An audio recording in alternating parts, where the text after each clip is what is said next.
चलिए जल्दी से बता दीजिए मेरे भाई। बहुत शानदार। क्या मैं विजिबल हूँ, क्या मैं ऑडिबल हूँ? कमेंट करिए एक बार।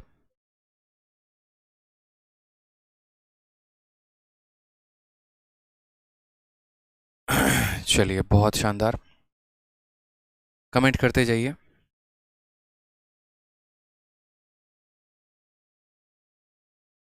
सर नीचे देखिए एक बार, नीचे नीचे नीचे, हाँ इसमें न्यू टैब में खोल दीजिए। डुप्लीकेट।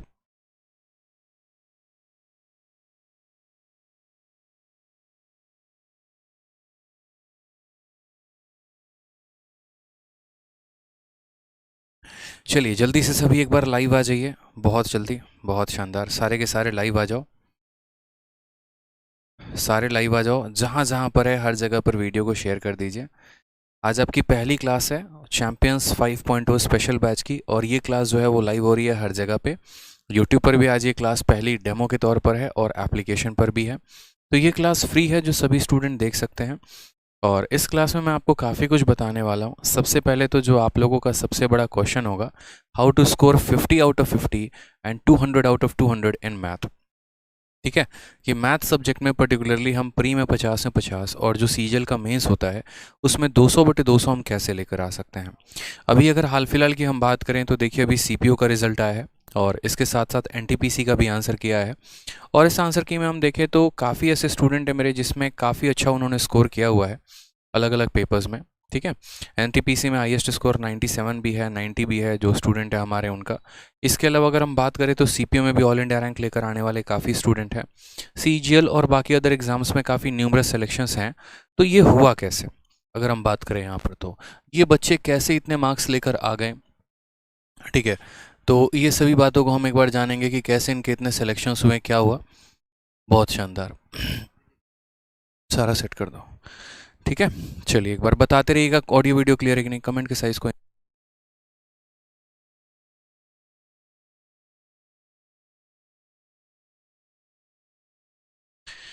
तो इतना ज़्यादा जो मार्क्स आया वो कैसे आया, और ये सिलेक्शन जो हो पाया वो कैसे हो पाया। पर्टिकुलरली अगर मैं अपने बारे में बात करूं तो मेरा नाम आदित्य रंजन है, और आप मुझे जानते ही होंगे। ठीक है, एसएससी का ऐसा कोई ऐसा पेपर नहीं है जो हमने क्रैक ना किया हो। प्री का पेपर को मैं 9 मिनट से 10 मिनट के अंदर सॉल्व कर लेता हूँ, और सीजीएल के माध्यम से मैं एज ए एक्साइज इंस्पेक्टर भी सिलेक्टेड हूँ। सीएचएसएल में जो ऑल इंडिया रैंक है वो 114 है। और भी कई सारे एग्जाम्स मैंने निकाले हैं। आज के टाइम पर मेरे पास कम से कम 4 से 5 सरकारी नौकरियां हैं। और मैं खुद यहाँ से चाहता हूँ कि ये जो जिस तरीके से आज मेरे पास इतने सारे गवर्नमेंट जॉब हैं, आपके पास भी इतने सारे गवर्नमेंट जॉब हों। लेकिन वो कैसे होगा, तो वो ऐसे तो नहीं हो सकता कि हाँ रातों रात चमत्कार हो जाए तो हो जाएगा। उसके लिए पर्टिकुलरली हमें पढ़ना पड़ेगा। ठीक है, उसके लिए हमें क्या करना पड़ेगा, तो हमें पढ़ना पड़ेगा अच्छे से। ठीक है, और पूरा सिलेबस अपना कंप्लीट करना पड़ेगा। चलिए, बहुत शानदार। 1 मिनट रुक जाएंगे, 1 मिनट रुक जाएंगे।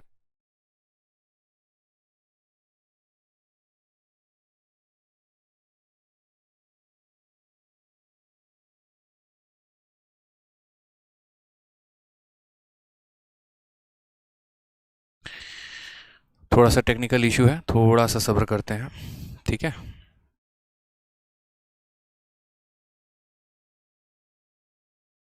हम्म, हम्म,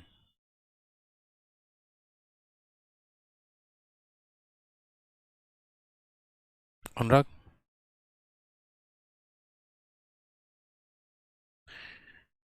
चलिए एक बार बताइए, ऑडियो वीडियो क्लियर है ना हर जगह पे? सर 1 सेकंड देना, माउस से हुआ।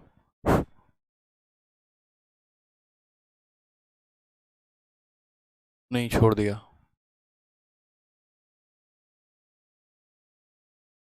एक काम करो, इसको स्टॉप। सर एप्लीकेशन पे नहीं स्टार्ट होगा तो ज़्यादा।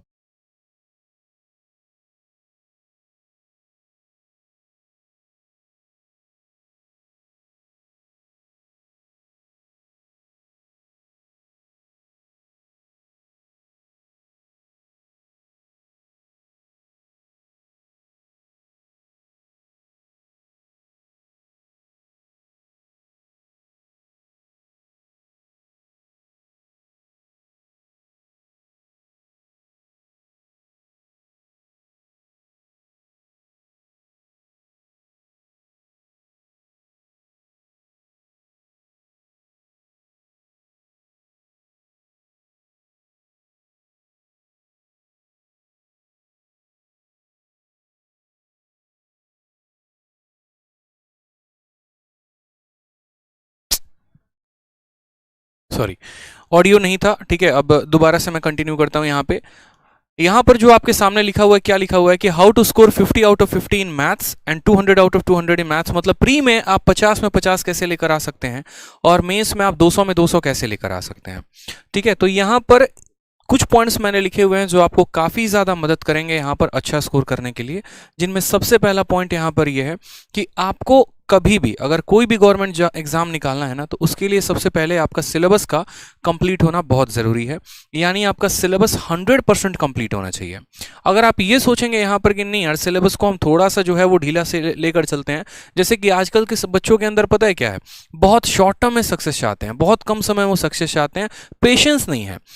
पेपर के 20 दिन पहले सर पेपर कैसे क्रैक होगा, स्ट्रेटजी बता दीजिए। 4 महीने पहले आप तैयारी करते हैं। कल भी गुरुकुल में एक स्टूडेंट आया, सर सीजीएल के लिए हमारे पास 3 महीने बचे हुए हैं, उसके लिए रणनीति बता दीजिए कैसे क्रैक किया जाए। मैंने पिछली बार भी यहाँ पर ये बात कही थी कि यार 2 महीने में 3 महीने में पेपर नहीं निकलता है। पेपर जो है वो एक डेडिकेशन के साथ जब आप तैयारी करते हैं ना तो निकलता है। ये एक ऐसा जंग है जिसके लिए आपको बहुत पहले से प्रिपेयर होना पड़ता है, बहुत पहले से आपको अपना माइंडसेट रेडी रखना पड़ता है, ठीक है। तो अगर मान लीजिए कि आप किसी भी एग्जाम को दे रहे हैं, चाहे वो सीएचएसएल हो, सीजीएल हो या कोई भी हो, तो वो आपका तभी क्वालिफाई होगा जब आपका पूरे तरीके से आपका सिलेबस जो है वो कंप्लीट होगा, ठीक है। तो सबसे पहला पार्ट क्या है कि हमारा सिलेबस 100% कंप्लीट होना चाहिए। दूसरा, अगर हम यहाँ बात करते हैं तो सिलेबस को कंप्लीट करना है लेकिन स्मार्ट अप्रोच से, ना कि बेसिक मेथड से। ये सबसे महत्वपूर्ण बात। मैं मतलब सोचकर काफ़ी टाइम तक मैं यहाँ पर विचार कर रहा था कि यार क्या 3-4 ऐसे पॉइंट्स लिखे जाएं जो बच्चों को वाकई में मैं जो अंदर है, जो मेरी बात है वो मैं समझा सकूं यहाँ पे, ठीक है। जैसे सिलेबस का 100% का कंप्लीट होना। आज के टाइम पर अगर मैं किसी बच्चे से पूछूं जो 1 साल से तैयारी कर रहा है कि बच्चे तुम्हारा सिलेबस कंप्लीट है, तो बोलेगा हाँ सर कंप्लीट है। लेकिन अगर 2 सवाल उसको ज्योमेट्री का दे दो और 2 सवाल उसको मेंसुरेशन का या कोई और टॉपिक का दे दो तो बनता नहीं है। यही रीज़न होता है उनके डाउनफॉल का पेपर के में, ठीक है। तो ये डाउनफॉल को वो कैसे रोक सकते हैं यहाँ पर, ठीक है। तो सिलेबस को जब आप कंप्लीट करते हैं ना तो पूरी ईमानदारी से किया करिए। एक एक क्वेश्चंस को, एक एक चैप्टर को प्रॉपर तरीके से लगाया करिए। जब आप अपने नोट्स को बनाते हैं तो हर एक छोटी छोटी बात का ध्यान रखा करिए, ठीक। अब जब सिलेबस आपने कंप्लीट किया है तो ये भी बहुत मैटर रखता है कि सिलेबस को कंप्लीट करना है तो कैसे करना है। जैसे शुरू में बच्चा क्या होता है कि अलग अलग जगह से यूट्यूब पर वीडियो देख ली, कहीं पर परसेंटेज पढ़ा है तो परसेंटेज देख लिया, कहीं पर कुछ पढ़ा है तो कुछ देख लिया, कुछ क्वेश्चन अपने तरीके से किताबों से लगा लिए। आप जानते हैं तो सिर्फ वही बेसिक मेथड जान पाते हैं। लेकिन इसका नुकसान प्री में आपको नहीं होता है। प्री में तो क्वेश्चंस आपके बन जाते हैं, इसका नुकसान आपको जाकर मेंस में होता है। और मेंस में होता है मेरे भाई यहाँ पर सर, तो मेंस में होता है, तो यहाँ पर मेंस में नुकसान कैसे हो जाता है, आपको स्मार्ट अप्रोच नहीं आ पाते हैं उन सवालों का। अब स्मार्ट अप्रोच नहीं आ पाते हैं तो आप कैसे करते हैं फिर। अब स्मार्ट अप्रोच अगर आपको नहीं पता है तो उन्हीं सवालों में आप उलझे से रह जाते हैं, समय आपको ज़्यादा लग जाता है, आप बना नहीं पाते हैं, फिर उस केस में आपके नंबर ऑफ अटेम्प्ट कम रह जाते हैं। तो आपको ऐसा नहीं करना है, ठीक है। आपको पर्टिकुलर तरीके से एक प्रॉपर वे में शुरू से ही जब आप सिलेबस को कंप्लीट करते हैं ना तो आप स्मार्ट अप्रोच में सीखा करिए, बहुत फायदा होगा। पहले क्या होता है कि बच्चा बेसिक से सीखता है कि सवालों को बनाना कैसे है, फिर उसके बाद जब वो स्मार्ट अप्रोच या अलग अलग जगह पर अलग अलग ट्रिक्स देखते हैं, फिर वो बेसिक अप्रोच को भुलाकर फिर वो नया अप्रोच को सीखने की कोशिश करते हैं। अब यहाँ पर इतने समय में आपका 1 से 1.5 साल चला जाता है और फिर बाद में आप सोचते हैं कि यार 1.5 साल हो गया तैयारी करते करते, सिलेक्शन तो हुआ ही नहीं। तो इससे बेहतर है कि जब आप पहली बार ही पढ़ रहे हैं तो आप थोड़ा तरीके से पढ़िए। पर्टिकुलर जितने भी चैप्टर पढ़ते हैं तो उनको आप टाइप वाइज पढ़ा करिए, उनकी एक पर्टिकुलर कैटेगरी बनाकर पढ़ा करिए और उनके कंसेप्ट को आप जानिए, ताकि अगर आगे पेपर में किसी भी पेपर में अगर वो क्वेश्चन आ जाता है तो आप उसको वहां पर अप्लाई कर पाएं, ठीक है। तीसरा वाला पॉइंट जो था वो मेरे लिए सबसे महत्वपूर्ण बात था जो मुझे आपको कहनी थी, वो ये है कि कई जगह और कई बार पढ़ने से बेहतर है कि एक ही जगह से एक बार पढ़े और अपना पूरा सिलेबस खत्म करें। ये बहुत बड़ा बात है। आज के टाइम में बहुत सारे बच्चे होंगे, कोई रूरल एरिया में होगा, कोई यहाँ पर जो है दिल्ली में मुखर्जी नगर में रह रहे होंगे। मुखर्जी नगर में भी कुछ स्टूडेंट के हालात ऐसे हैं, आज इनके पास डेमो के लिए गए, उनके पास डेमो के लिए गए तो 2-3 महीने तो डेमो में निकल जाते हैं। जो बाकी बचता है उसके बाद यहाँ पर थोड़ा इनका वीडियो देख लिया, थोड़ा उनका वीडियो देख लिया, ठीक है। तो ऐसे करोगे ना मेरे भाई तो बहुत मुश्किल होगा, फिर तो सिलेक्शन बहुत मुश्किल है। आपको एक प्रॉपर ओरिएंटेड वे में एक ही जगह, चाहे मुझसे ना पढ़कर आप किसी से पढ़िए, कोई फर्क नहीं पड़ता है, मुझे उस बात का दुख नहीं होगा। लेकिन आप जैसे जहां पर भी जिनका भी समझ में आता है ना, आप प्रॉपर तरीके से उनसे पूरा सिलेबस कंप्लीट करिए। आप अगर थोड़ा सा, जब आपका विजन करोड़ों कमाने का है, जब आपका विजन एक बहुत बड़ा इंस्पेक्टर बनने का है, जब आप आगे चलकर बहुत ज्यादा पैसे कमाने वाले हो, एक बहुत बड़ा नाम कमाने वाले हो, तो अभी से 1000, 500 और 1500 के लिए यहाँ पर कंजूसी क्यों और उतना सोचना क्यों है। क्योंकि आपका विजन अगर बड़ा है तो उसके लिए इन्वेस्टमेंट भी थोड़ी सी बड़ी लगाए तो क्या दिक्कत की बात है, ठीक है। तो एक ही प्लेटफॉर्म से पर्टिकुलर तरीके से आप चाहे YouTube को पकड़ लीजिए, तो YouTube का कोई एक पर्टिकुलर सीरीज है तो वहां से खत्म करिए, या एप्लीकेशन से अगर आप पढ़ रहे हैं तो वहां से पूरा प्रॉपर तरीके से पढ़िए, लेकिन हाँ पूरा सिलेबस कंप्लीट करिए। अगर आप यहाँ पर जो है ना घुमंतू हो गए, माइग्रेटरी हो गए कि आज यहाँ थोड़ा पढ़ लिया, कल वहां थोड़ा पढ़ लिया, परसों थोड़ा वहां पढ़ लिया, तो शायद ऐसे तो केस में कभी भी सिलेबस कंप्लीट नहीं हो पाएगा। सेम तरीके से अगर आप एग्जाम की भी तैयारी करते हैं तो कम से कम ऐसा करिए मेरे भाई कि आप पर्टिकुलर फिक्स होकर तैयारी करिए। ये नहीं आज एनटीपीसी आया तो फॉर्म भर दिया, उसकी तैयारी में लग गए, कल सीजीएल आया तो फॉर्म भर दिया, उसकी तैयारी में लग गए। ऐसे करोगे तो कभी भी बड़ा मुश्किल सा हो जाएगा आपके लिए हालात। तो ये भी बात का आपको ध्यान रख के चलना है। और साथ में जो मोस्ट इंपॉर्टेंट बात वो यहाँ पर यह है कि नए क्वेश्चंस की ज्यादा प्रैक्टिस करो। आजकल के समय में आदत यहाँ पर यह हो गई है ना कि स्टिक हो गया है बच्चा कि हाँ पुराने पुराने पुराने कंसेप्ट पर हम चल रहे हैं, पुराने पर हम जिंदा हैं, पुराने पर ही हम काम करेंगे। तो ऐसे तो नहीं हो पाएगा मेरे भाई, इस बात को ध्यान रखो। पुराने कंसेप्ट से आप काम नहीं कर पाएंगे, पुराने क्वेश्चन सब बेकार हो चुके हैं। ठीक है, मार्केट में बहुत सारी बुक है जो एक टाइम पर बहुत अच्छी हुआ करती थी, लेकिन जरूरी नहीं कि वो आज भी अच्छी हों। ठीक है, किसी भी चीज का एक एक्सपायरी होता है, एक्सपायरी के बाद अगर हम यूज करेंगे ना उनको तो वो हार्म ही करेगा हमें। सेम तरीके से वो वक्त चला गया मेरे भाई, अब यहाँ पर उतना समय नहीं है कि हम बैठकर पहले पुराने क्वेश्चंस पर प्रैक्टिस करें, फिर जाकर वहां उस तरीके से हम पढ़ें और नया सवाल हमारे पास आए तो हम उस पर काम ही ना कर पाए। सर उसका तो हमें शुरू से ही आदत डालनी पड़ेगी नए क्वेश्चंस पे। इस वजह से मैंने आपको 2400 क्वेश्चंस की ई बुक दी। मैंने कहा कि एक झलक तो जरा देखो, आप जहां से पढ़ते हो, जैसे भी पढ़ते हो, आपने आज तक जिन भी किताबों को लगाया ठीक है, बहुत अच्छी बात है, बट एक बार इसको लगाकर देखो तो आपको पता चलेगा कि आज के समय में पेपर में क्या पूछा जा रहा है। फेज 9 के क्वेश्चन किसी भी बुक में नहीं होते हैं, उसको लोग सौतेला मान के चलते हैं, लेकिन आपके लिए मैंने फेज 9 के भी सारे क्वेश्चन टाइप करवा के दिए। क्यों किया मैंने ऐसा? ताकि आपको समझ में आ सके कि पेपर में आपका असल में पूछा क्या जा रहा है और आप पढ़ क्या रहे हैं। यही कारण है कि 2 साल हो गया तैयारी करते, 1 साल हो गया तैयारी करते, और यहाँ तब भी सिलेक्शन नहीं हो पा रहा है। तो हमें अपने सिलेबस को है ना बड़ा कंसाइज वे में फिक्स रखना है कि हाँ हमें इतना पढ़ना है और हमें इन सोर्सेज से पढ़ना है। ज़्यादा भटकाव नहीं रखना, प्रॉपर वे में सिनराइज्ड वे में एक सिलेबस हम अपना कंप्लीट करेंगे और विद इन टाइम कंप्लीट करके अच्छे से हम अपना सिलेक्शन लेंगे, ना कि ज़्यादा यहाँ भटकाव में रहेंगे। ठीक है, कुछ यहाँ पर बात करते हैं कि ये जो बैच है ये आपको कैसे मदद करेगा, और फिर उसके बाद हम अपने क्लास को कंटिन्यू करेंगे जो आज हम पढ़ाने वाले हैं आपको, जो कि आपका पहला टॉपिक परसेंटेज है। तो सबसे पहले यहाँ बात करते हैं कि ये जो बैच है, इस बैच में मैं आपको बिल्कुल बेसिक से उठाऊंगा। जैसे आज पहली बार यूट्यूब पर एप्लीकेशन की क्लास हो रही है, तो बहुत ऐसे बच्चे हैं जो शायद एप्लीकेशन पर विजिट नहीं किए होंगे, तो उनको वहाँ का टेस्ट और वहाँ का फ्लेवर पता नहीं होगा।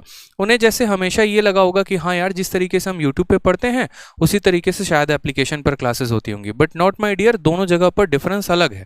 यूट्यूब पर जो मैं कराता हूँ वो प्रैक्टिस होते हैं। ठीक है, कभी बेसिक बहुत बेसिक जाके नहीं उठाना पड़ता है। रीजन यहाँ पर क्योंकि अलग अलग वैरायटी के स्टूडेंट होते हैं। ठीक है, कोई बहुत ज़्यादा प्रिपेयर्ड होता है, कोई एकदम अमेच्योर होता है, बिगनर होता है। तो इस वजह से एक कॉमन मेथड रखकर पढ़ाना होता है ताकि यहाँ पर हर तरह के बच्चे को समझ में आ सके।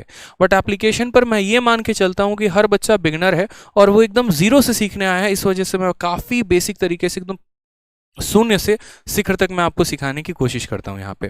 ठीक है, साथ में यहाँ पर जितने भी क्वेश्चंस होंगे मैं आपको कम से कम 2 मेथड बताऊंगा। एक तो जो आपका बेसिक हो गया ताकि आप थोड़ा सा उसके कंसेप्ट को लेकर समझ सको, और दूसरा उसके स्मार्ट अप्रोच। ठीक है, और आपको स्मार्ट अप्रोच ही सीखना है पेपर को क्रैक करने के लिए। बड़े बड़े क्वेश्चंस को आप देखोगे कि मैं कैसे विद इन सेकंड सॉल्व करूंगा, क्योंकि जो बच्चे ऑलरेडी मेरे से अलग अलग बैच में पढ़ रहे हैं वो अभी तुरंत कमेंट बॉक्स में बता देंगे। अभी मेरा एक बैच है चैंपियंस 4.0, उसमें कंपाउंड इंटरेस्ट चल रहा है, और मेरा दावा है कि पूरे भारत में ऐसा कंपाउंड इंटरेस्ट किसी ने नहीं पढ़ाया होगा जो मैंने पढ़ा दिया है।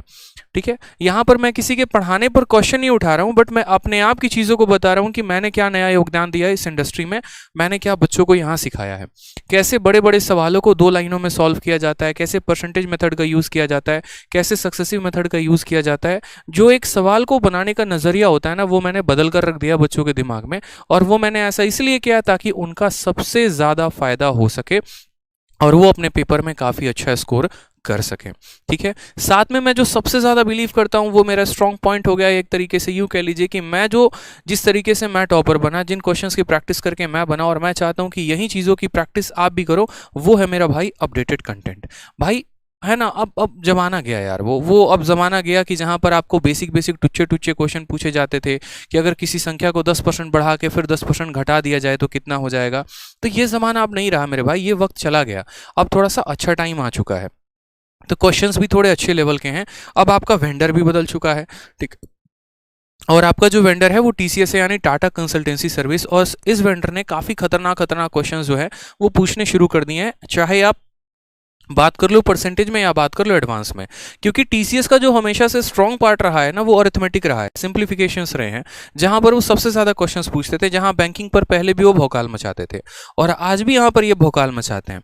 अब इसमें अगर स्मार्ट अप्रोच नहीं आता है तो ज़्यादा जोर दिया जाता है कि कैलकुलेशन सीखो, कैलकुलेशन सीखो, बट ऐसा नहीं है। अगर हमारे पास अप्रोच सही है तो शायद उस अप्रोच के माध्यम से हम अपने कैलकुलेशंस को काफ़ी कम कर सकते हैं। तो वो अप्रोच भी हमें सीखना बहुत ज़्यादा ज़रूरी है आज के टाइम पे। और प्रैक्टिस अगर करनी है तो अपडेटेड क्वेश्चंस पर करिए। मैंने कहा ना, आज गुरुकुल में ऐसे ऐसे बच्चे आ रहे हैं, ठीक है, जो ऑलरेडी 1.5 साल 2 साल से पढ़ाई कर रहे हैं। बैच में भी ऐसे ऐसे बच्चे हैं जो 1.5 साल 2 साल से पढ़ाई कर रहे हैं, लेकिन जब मैंने उनको अपने 2400 वाली क्वेश्चंस की बुक मैंने दी और मैंने कहा कि चलो ये नया क्वेश्चन है, लगातार तुम बना के दिखाओ, तो कल एक बच्चे ने 3 घंटे में मात्र 15 सवाल किए। मैं इस बात को देख के शौक रह गया कि 1.5 साल के कोचिंग लेके आने के बाद में यहाँ पर उस लड़के ने 3 घंटे में 15 क्वेश्चन किए। पर्टिकुलर एक क्वेश्चन नंबर 7 परसेंटेज का है ई बुक का, उसमें उसने आधे घंटे लगा दिए। तो ये माहौल अभी हो रखा है कि नए क्वेश्चंस पर प्रैक्टिस ही नहीं है। जो पहले के क्वेश्चंस पर जादू होता था, जो चीजें पहले चल रही होती थी, बस उसी पर आता है, नया पर कुछ भी नहीं आता। अब ये कैसे काम होगा ये बताइए? पेपर तो जब आप देने जाएंगे तो नया क्वेश्चन ही पूछा जाएगा ना, पुरानों से तो कुछ वास्ता ही नहीं है। तो हमें जो सीखना है वो सबसे ज्यादा अपडेटेड कंटेंट पर सीखना है, और इस बैच में जो भी क्वेश्चन आपको मिलेगा वो पूरा का पूरा अपडेटेड होगा। ठीक, नेक्स्ट हम बात करते हैं यहाँ पर जो क्वेश्चंस के शीट में आपको दूंगा वो टाइप वाइज और लेवल वाइज होंगे। अब ये टाइप वाइज लेवल वाइज आप कभी बार सुन चुके हैं, लेकिन आज मैं आपको लाइव दिखाता हूँ कि असल में ये टाइप वाइज और लेवल वाइज का मतलब क्या होता है। ठीक है, जैसे आज मैं आपके लिए जो शीट आपको मिलने वाली है सबसे पहले, और ये फ्री फॉर ऑल होगी, सभी के लिए जो है वो फ्री है।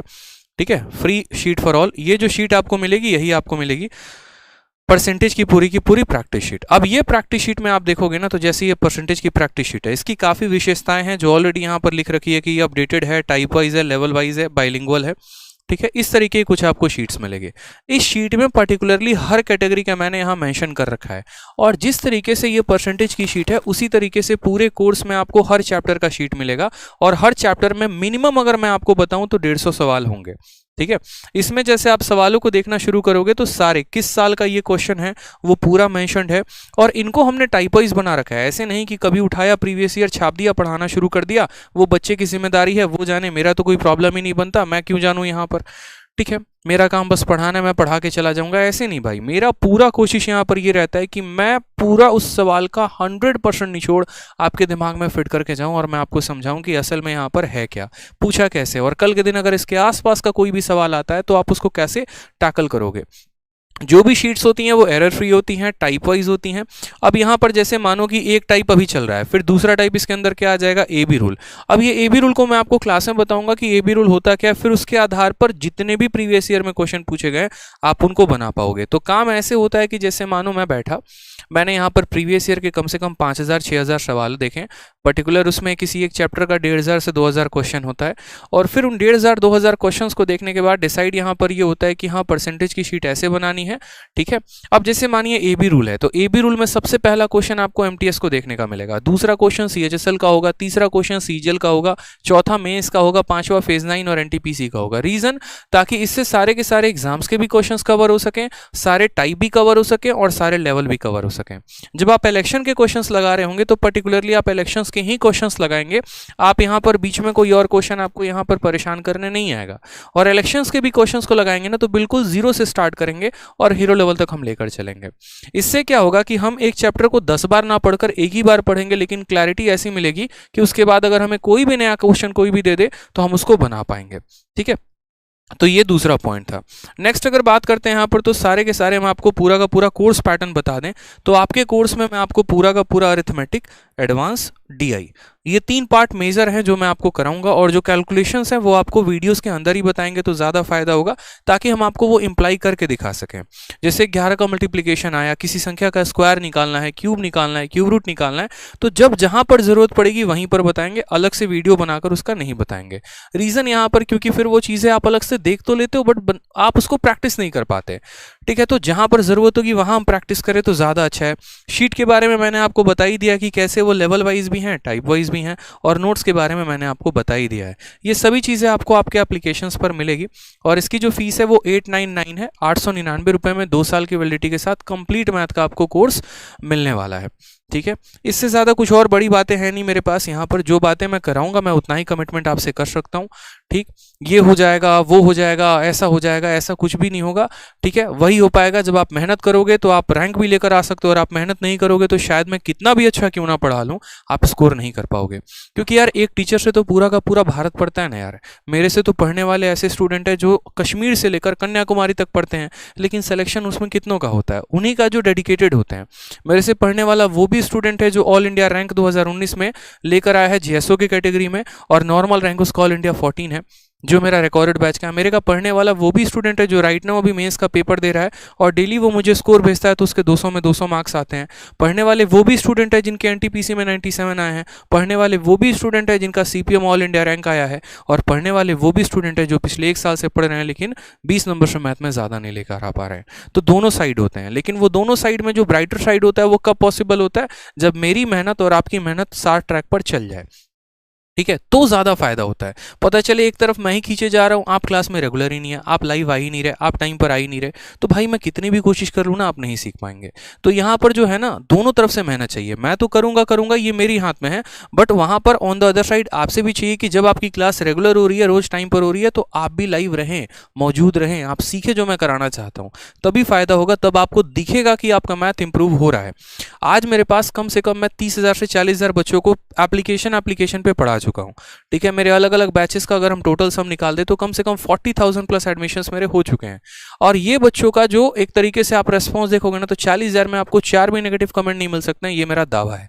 ये एक अपने आप में बहुत बड़ी बात है। कोई भी मार्केट में कोई भी चीज़ आती है ना, तो उसका पॉजिटिव फीडबैक भी होता है, नेगेटिव फीडबैक भी होता है, बट ये शायद ऊपर वाले की देन है कि नेगेटिव फीडबैक कभी नहीं आया।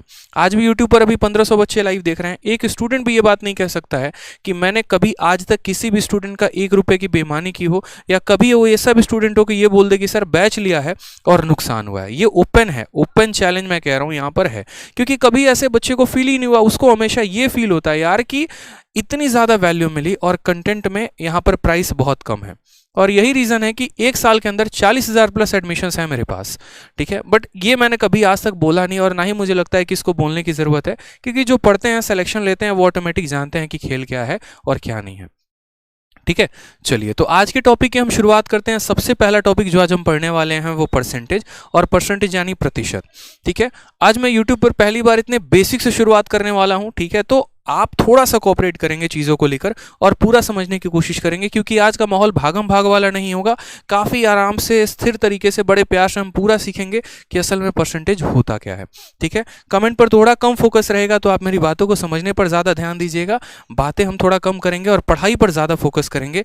ठीक, तो सबसे पहला टॉपिक हमारा है परसेंटेज। अब हम बात करते हैं परसेंटेज क्या है। तो परसेंटेज में हमेशा से बोलते आया हूं, अरिथमेटिक की जान है। जैसे आपका कोई ना कोई जान है, तो यहाँ पर परसेंटेज किसकी जान है, तो अरिथमेटिक की जान है। अब ये परसेंटेज से अगर हम बात करें, यानी प्रतिशत से, तो परसेंटेज से आपके पेपर में कितने क्वेश्चंस आते हैं मेरे भाई, तो देखेंगे यहाँ पर। अगर हम बात करें यहाँ पर, तो परसेंटेज से आपके प्री में कम से कम 2 से 3 सवाल आते ही आते हैं। और अगर हम बात करते हैं यहाँ पर मेंस को लेकर, तो मेंस में आपके कुल मिलाकर 4 से 5 सवाल परसेंटेज के पूछे जाते हैं।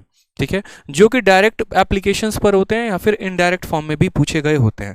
तो हमें क्या करना होता है, क्या इसको छोड़ देंगे? बिल्कुल भी नहीं। आपको मैंने ये बात कहा कि डायरेक्ट तरीके से पूछा जाएगा या इनडायरेक्ट तरीके से पूछा जाएगा। ठीक है, तो ये इनडायरेक्ट तरीका क्या है? तो इनडायरेक्ट तरीका कहने का मतलब है कि जैसे आगे चल के मान लीजिए कि आप प्रॉफिट एंड लॉस यानी लाभ और हानि पढ़ेंगे, तो उसमें भी प्रतिशत का आपको उपयोग जानने को मिलेगा। सिंपल इंटरेस्ट और कंपाउंड इंटरेस्ट पढ़ेंगे, तो वहां पर भी परसेंटेज का बहुत ज़्यादा ज़रूरत पड़ेगा। मतलब आगे चल के पूरे अरिथमेटिक में आपको अगर कुछ भी, कोई भी टॉपिक पढ़ना है ना, तो वहां पर आपको परसेंटेज की नीड होगी होगी। यानी आप इसको छोड़ के तो नहीं जा सकते हैं, इसको तो करना ही करना है। ठीक है, जिस तरीके से बिना सांस लिए आदमी नहीं रह सकता, उस तरीके से मैथ बिना परसेंटेज के तो रहा ही नहीं जा सकता है। यानी पहले इंपॉर्टेंस देनी है परसेंटेज, फिर उसके बाद कुछ भी चीज़ हो तो वो देखेंगे। अब ये परसेंटेज के अंदर आपको इतनी चीज़ें सीखने को मिलेंगी ना, मैं आपको काफ़ी चीज़ें बताने वाला हूँ। ए बी रूल क्या होता है, सक्सेसिव मेथड क्या होता है, रेशियो मेथड क्या होता है, कैसे हम बड़े बड़े परसेंटेज को तोड़ते हैं। ठीक है, 2 साल का सक्सेसिव कैसे निकालेंगे, 3 साल का कैसे निकालेंगे, रेशियो का इस्तेमाल कहाँ पर करेंगे। ठीक है, कहाँ पर जो है हम इलेक्शंस के क्वेश्चंस को शॉर्ट में सॉल्व करेंगे, कमीशंस को करेंगे, वेन डायग्राम को करेंगे, कई सारे इसके अंदर डाइवर्स टॉपिक आ जाते हैं। और आज इस साल जैसे मानो कि आपको इलेक्शन से क्वेश्चन आ गया तो अगले साल आपका वेन डायग्राम से क्वेश्चन आ जाएगा। तो क्वेश्चंस में काफ़ी सारे कैटेगरीज हैं और ये पूरा का पूरा मिलेगा आपको। बहुत जल्द आपके एप्लीकेशन पर PDF अपलोड हो जाएगी कल में, तो आप एक बार देख लीजिएगा। 150 क्वेश्चन से ऊपर का शीट आपको मिलेगा और यहाँ के हर एक क्वेश्चंस को मैं आपको कराऊंगा। और जब आपकी क्लास खत्म हो जाएगी ना, पूरा ये चैप्टर खत्म हो जाएगा, तो उसके बाद इसकी एक डिजिटल क्लास नोट्स भी आपको मिल जाएगा। ठीक है, चलिए, बहुत शानदार, बहुत अच्छे, बहुत अच्छे। चलिए तो शुरू किया जाए सेशन को। आज सेशन को शुरू किया जाए। क्या करते रहते हो यार तुम लोग यार, कसम से, मतलब।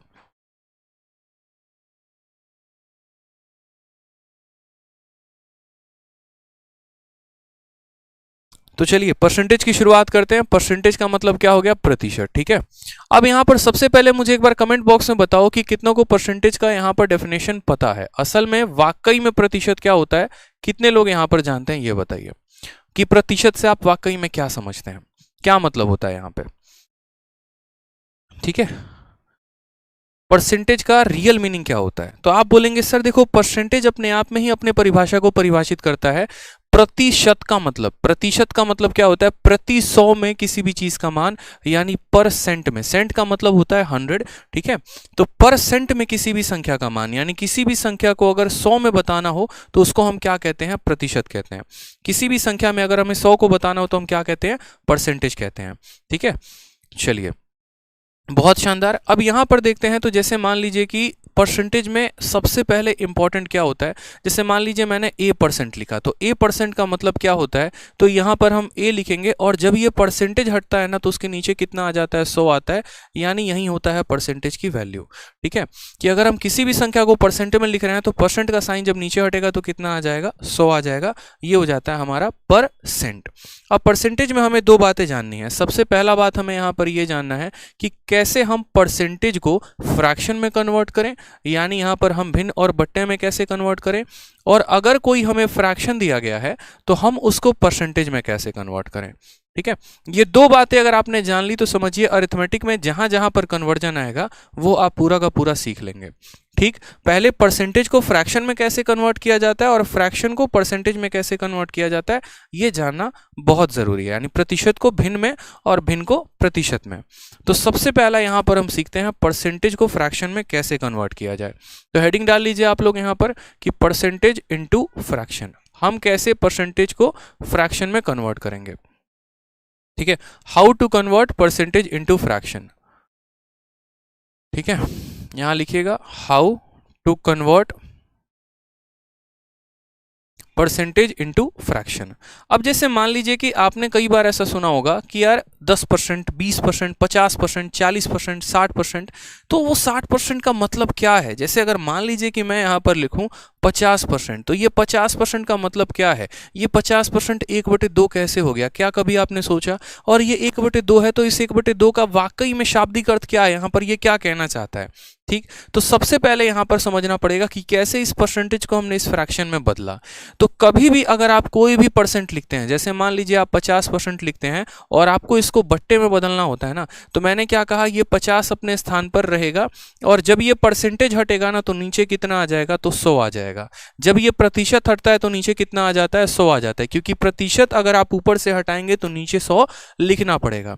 फिर 50 इसको कितनी बार में काटता है? 1/2 बार में, यानी यहां पर आपका जो परसेंटेज है वो फ्रैक्शन में बदल चुका है। ठीक, अब इसका मतलब यहां पर क्या होता है? तो इसका मतलब यहां पर यह होता है कि जैसे मान लीजिए आपके घर में आप 2 भाई हो, ठीक है, एक आप हो गए और आपका एक छोटा भाई हो गया, और घर में अगर जायदाद का हिस्सा लगता है तो आप ये बोलोगे कि सर मुझे आधा हिस्सा मिला है, या आप ऐसे कह सकते हो कि सर 50% के मालिक मैं हूं और 50% का मालिक मेरा भाई है। तो वो 50% कहां से आया, वो आधा कहां से आया? तो यहां पर वही बात है कि अगर आपके पास 2 रुपए हैं तो उसमें सिर्फ आपको कितना मिलेगा? 1 रुपए। तो 50% यही बात को बताता है। नीचे जो होता है वो हमेशा क्या होता है? तो नीचे जो होता है वो हमेशा टोटल वैल्यू होती है, और ऊपर जो होता है वो हमेशा क्या होती है? तो परसेंटेज वैल्यू होती है। या हम ऐसा भी कह सकते हैं कि 2 रुपए का 50% कितना हो गया? 1 रुपए हो गया। ₹2 का 50% कितना हो गया, तो ₹1 हो गया, हम ऐसा भी कह सकते हैं। अब यहाँ पर परसेंटेज को ज़रा हम तोड़ते हैं कई सारे पार्ट्स में और हम समझते हैं कि अलग अलग परसेंटेज दिए गए होंगे तो हम उसको फ्रैक्शन में कैसे तोड़ेंगे। तो सबसे पहले यहाँ पर देखिए, जैसे मानिए कि अगर हमारे सामने 10% है तो हम इसको फ्रैक्शन में कैसे लिखेंगे, अगर वो 20% है तो फ्रैक्शन में हम कैसे लिखेंगे, 30% है तो फ्रैक्शन में कैसे लिखेंगे, 25% है तो फ्रैक्शन में कैसे लिखेंगे, और फिर इसके अलावा अगर जैसे मानो 11 सही 1/9% हो गया, 16 सही 2/3% हो गया, तो हम इनको फ्रैक्शन में कैसे लिखेंगे। यानी अभी हम क्या पढ़ रहे हैं कि किसी भी प्रतिशत को फ्रैक्शन में कैसे कन्वर्ट किया जाए।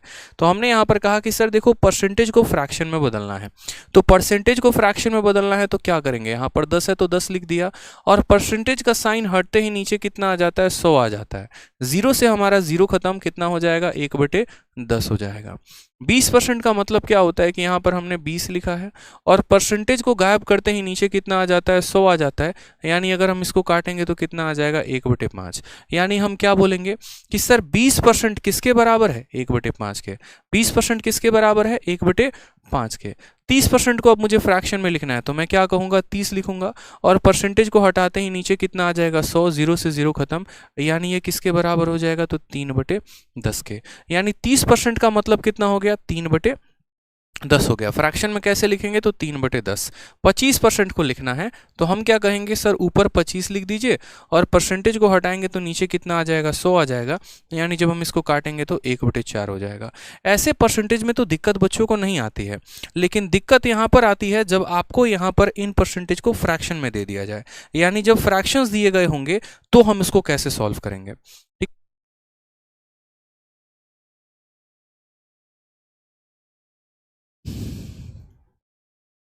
ठीक है, तो जैसे मान लीजिए यहाँ पर हम बात करते हैं सबसे पहले कि अगर मान लो यहाँ ये कह दे हमें 11 सही 1/9%, तो ये 11 सही 1/9% को हम कैसे तोड़ेंगे।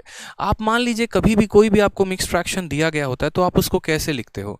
ठीक है, मैं बोल रहा हूँ ना, एकदम बेसिक से उठाऊंगा आराम से और बहुत हाई लेवल तक हम चलेंगे, इसमें परेशान नहीं होना है हमको। ठीक है, आ जाइए। तो जैसे मान लीजिए कि हम यहाँ पर कहते हैं कि अगर हम 2 सही 4/7 लिखते हैं, तो 2 सही 4/7 का मतलब क्या होता है, इसको हम कैसे तोड़ते हैं।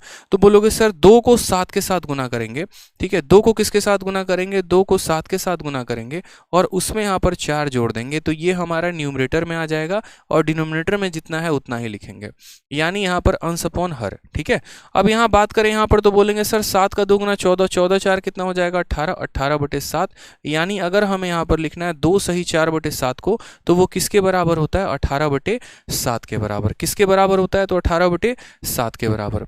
उसी तरीके से अगर हमें यहाँ लिखना है तो पहले क्या करोगे, ये 11 को 9 से गुना करोगे, 99, 99 और एक कितना हो जाएगा, 100, और 100/9। यानी पहले अगर आप इस मिक्स फ्रैक्शन को पहले तो आप नॉर्मल फ्रैक्शन में लिखो ताकि आप इसको समझ पाओ कि इसको तोड़ना आगे कैसे है।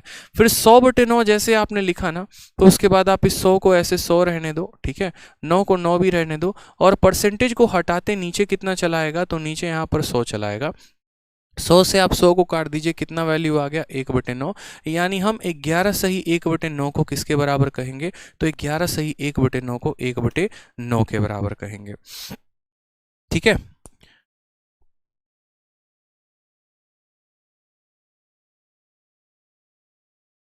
ठीक है। नेक्स्ट अगर बात करें यहाँ पर तो 12.5%। अब जैसे 12.5% को मुझे फ्रैक्शन में लिखना है तो मैं कैसे करूंगा यहाँ पे, तो 12 का 2 गुना 24, 24 और ये कितना हो जाएगा, 25। ठीक है, बट्टे में यहाँ पर कितना लिखेंगे, 2, और ये हमारा परसेंटेज आ जाएगा। फर्दर अगर हम बात करें यहाँ पर तो ये 25 को 25 रहने देंगे, 2 के जगह पर 2 लेकर आ जाएंगे, और परसेंटेज जैसे गायब होगा तो नीचे हमारा कितना आ जाएगा, 100 आ जाएगा। 25 से जब हम इसको काटेंगे तो बोलेंगे सर ये हमारा 1/8 के बराबर है। यानी आपने यहाँ पर सीखा कि कभी भी हम किसी भी परसेंटेज को फ्रैक्शन में बदलते हैं तो हम उसको क्या करते हैं, 100 से भाग कर देते हैं। कोई भी परसेंटेज को फ्रैक्शन में बदलना होता है तो उसको हम क्या करते हैं, 100 से भाग। तो नोट कर लीजिए अपने कॉपी में कि किसी भी प्रतिशत को बट्टे में बदलने के लिए हम उसको क्या करेंगे, तो 100 से भाग करेंगे। ठीक है, ये पहला पॉइंट हो गया। अब दूसरा पॉइंट यहाँ पर आप आराम से यहाँ नोट करिए। ठीक है, टू कन्वर्ट एनी परसेंटेज, ठीक है, यहाँ पर लिख लीजिए to convert any percentage into fraction we divide it by 100, we divide 8/100। जो मैं ये नोट्स बना रहा हूँ ना, ये नोट्स आपके चैप्टर के खत्म होने के बाद आपको अपने एप्लीकेशन पर मिल जाएगा। अब हम यहाँ दूसरा पॉइंट की शुरुआत करते हैं, और दूसरा पॉइंट क्या है कि हम किसी भी फ्रैक्शन को, किसी भी बट्टे को हम परसेंटेज में कैसे बदलें, फ्रैक्शन को यहाँ पर परसेंटेज में कैसे बदला जाए। कई सारे आपने फ्रैक्शंस देखे होंगे, ठीक है, और आपको समझ में नहीं आता होगा कि सर इसको कैसे तोड़ा जाए। जैसे मानो अगर हम 1/7 की बात करें, ये परसेंट में कितना होता है, 1/9 की बात करें कितना होता है, 1/11 की बात करें कितना होता है। तो असल में हम इनको कैसे तोड़ते हैं और कैसे लिखते हैं, और इनको तो याद करना ही करना है आपको अपने पेपर के लिए। अगर आप याद नहीं करेंगे ना मेरे भाई, तो बहुत दिक्कत होने वाली है, आगे चल के बहुत परेशानी होने वाली है। तो ये आराम से तसल्ली से अगले 1 घंटे तक बने रहो और शांति से जो पढ़ा रहा हूँ सीखो, बहुत ज़रूरी होने वाला है। क्योंकि अगर नींव ही हमारी अच्छी नहीं है ना, तो चाहे कितना भी बड़ा बिल्डिंग बना लो, ढहना तय है, ठीक है। तो इसीलिए अगर आपका बेसिक ही क्लियर नहीं है, तो आप चाहे कितना भी क्यों ना कुछ पढ़ लो, सवाल तो बनेगा ही नहीं आपसे। तो बेसिक का क्लियर होना बहुत ज़रूरी है। फिर मैं आपको क्वेश्चन अभी कराऊंगा कुछ देर में। तो फ्रैक्शन को परसेंटेज में कैसे बदला जाए, यानी अगर हम यहाँ पर बात करें तो हमने कहा जैसे मानो कि 1/2 है।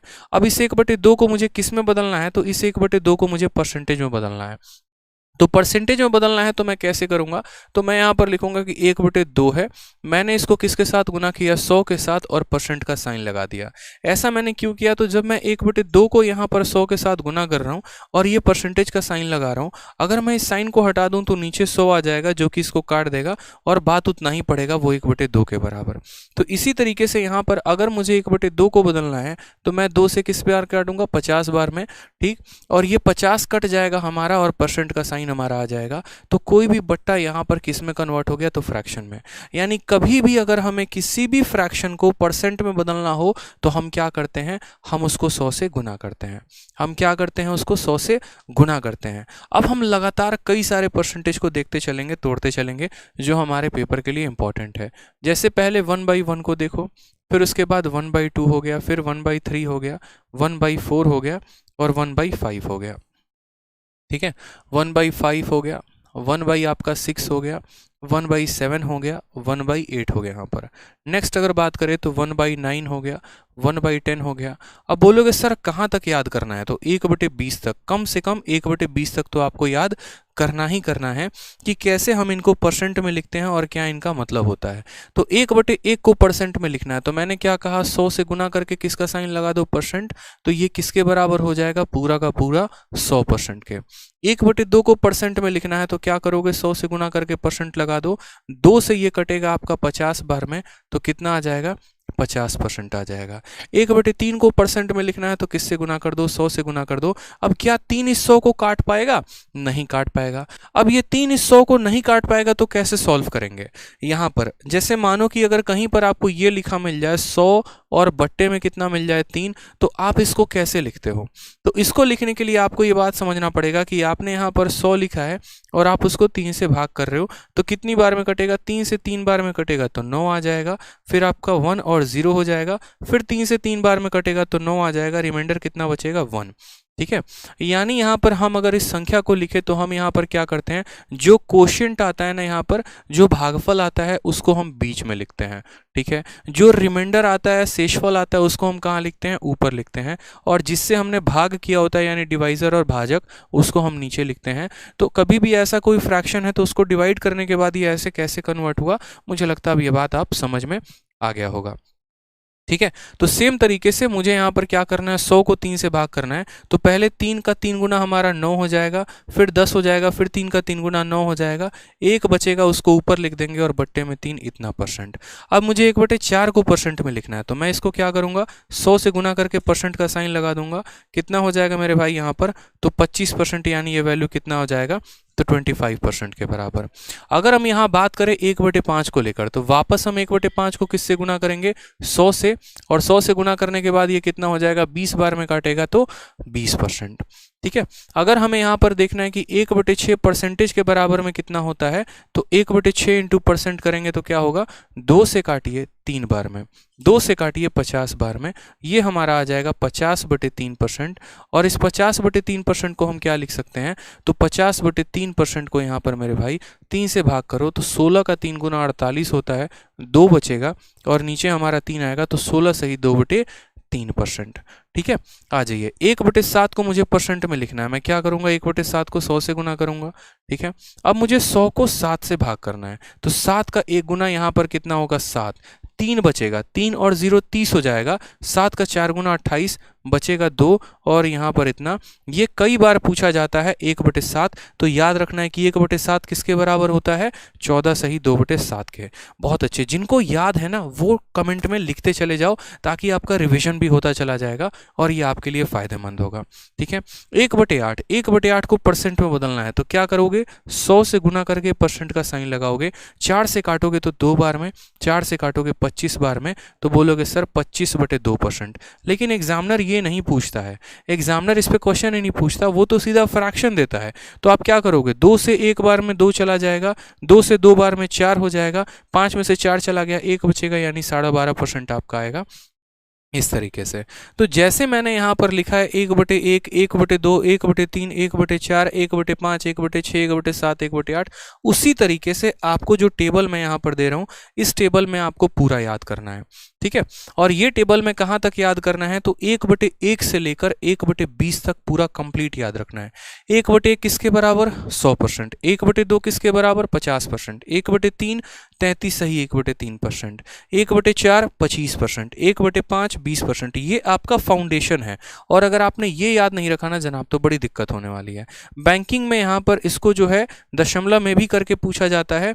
ये 33.33% भी इसी के बराबर होता है। क्यों, क्योंकि इस 1/3 को बाद में डिवाइड कर दिया जाता है। तो 1/1 से लेकर 1/5 तक का है, स्क्रीनशॉट ले लीजिए और आपको अपने टेबल के सामने ये पूरा लिखकर और याद करना है, सुबह से लेकर शाम तक जैसे भी हो पाए। बस मुझे आपके जुबान पर ये चाहिए, ताकि जब मैं परसेंटेज पढ़ाऊं तो जब मैं यहाँ पर लिखूं 12.5%, तो वो 1/8 के बराबर कैसे हो गया, आप ये सवाल फिर मुझसे दोबारा ना करो कि सर ये 1/8 के बराबर कैसे हो गया, ये ऐसे यहाँ पर हो गया। ठीक है, 1/6 का मतलब 16 सही 2/3, और 16 सही 2/3 जो होता है वो हमारा किसके बराबर होता है, तो 16.66% के बराबर। यानी अगर कभी परसेंट में इतना देगा या परसेंट में इतना देगा, तो जब हम उसको फ्रैक्शन में कन्वर्ट करेंगे तो वो किसके बराबर होगा, 1/6 के। ठीक है, उसी तरीके से 1/7 किसके बराबर हो गया, तो 1/7 14 सही 2/7 के बराबर। 1/8 किसके बराबर हो गया, तो 12.5% के बराबर। 1/9 किसके बराबर हो गया, तो 11 सही 1/9 के बराबर। 1/10 किसके बराबर, 10% के। याद रखना है जनाब, 1/20 तक आपको याद रखना है।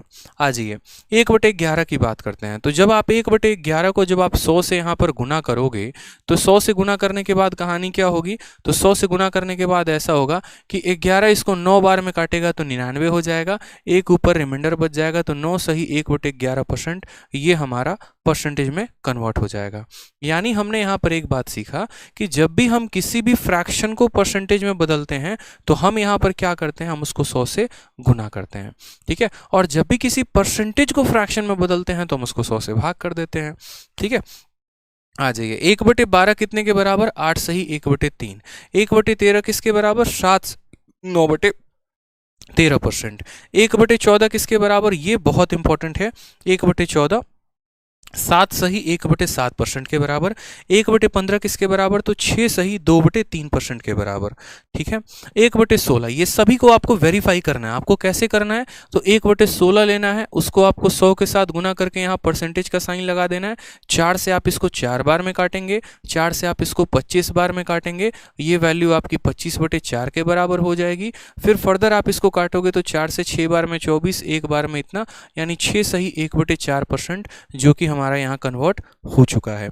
फर्दर अगर हम बात करें तो 1/17 हमारा इतने परसेंट, 1/18 5 सही 5/9%, 1/19 5 सही 5/19%, एकदम कमेंट में आंसर देते चलिएगा, और 1/20 5%।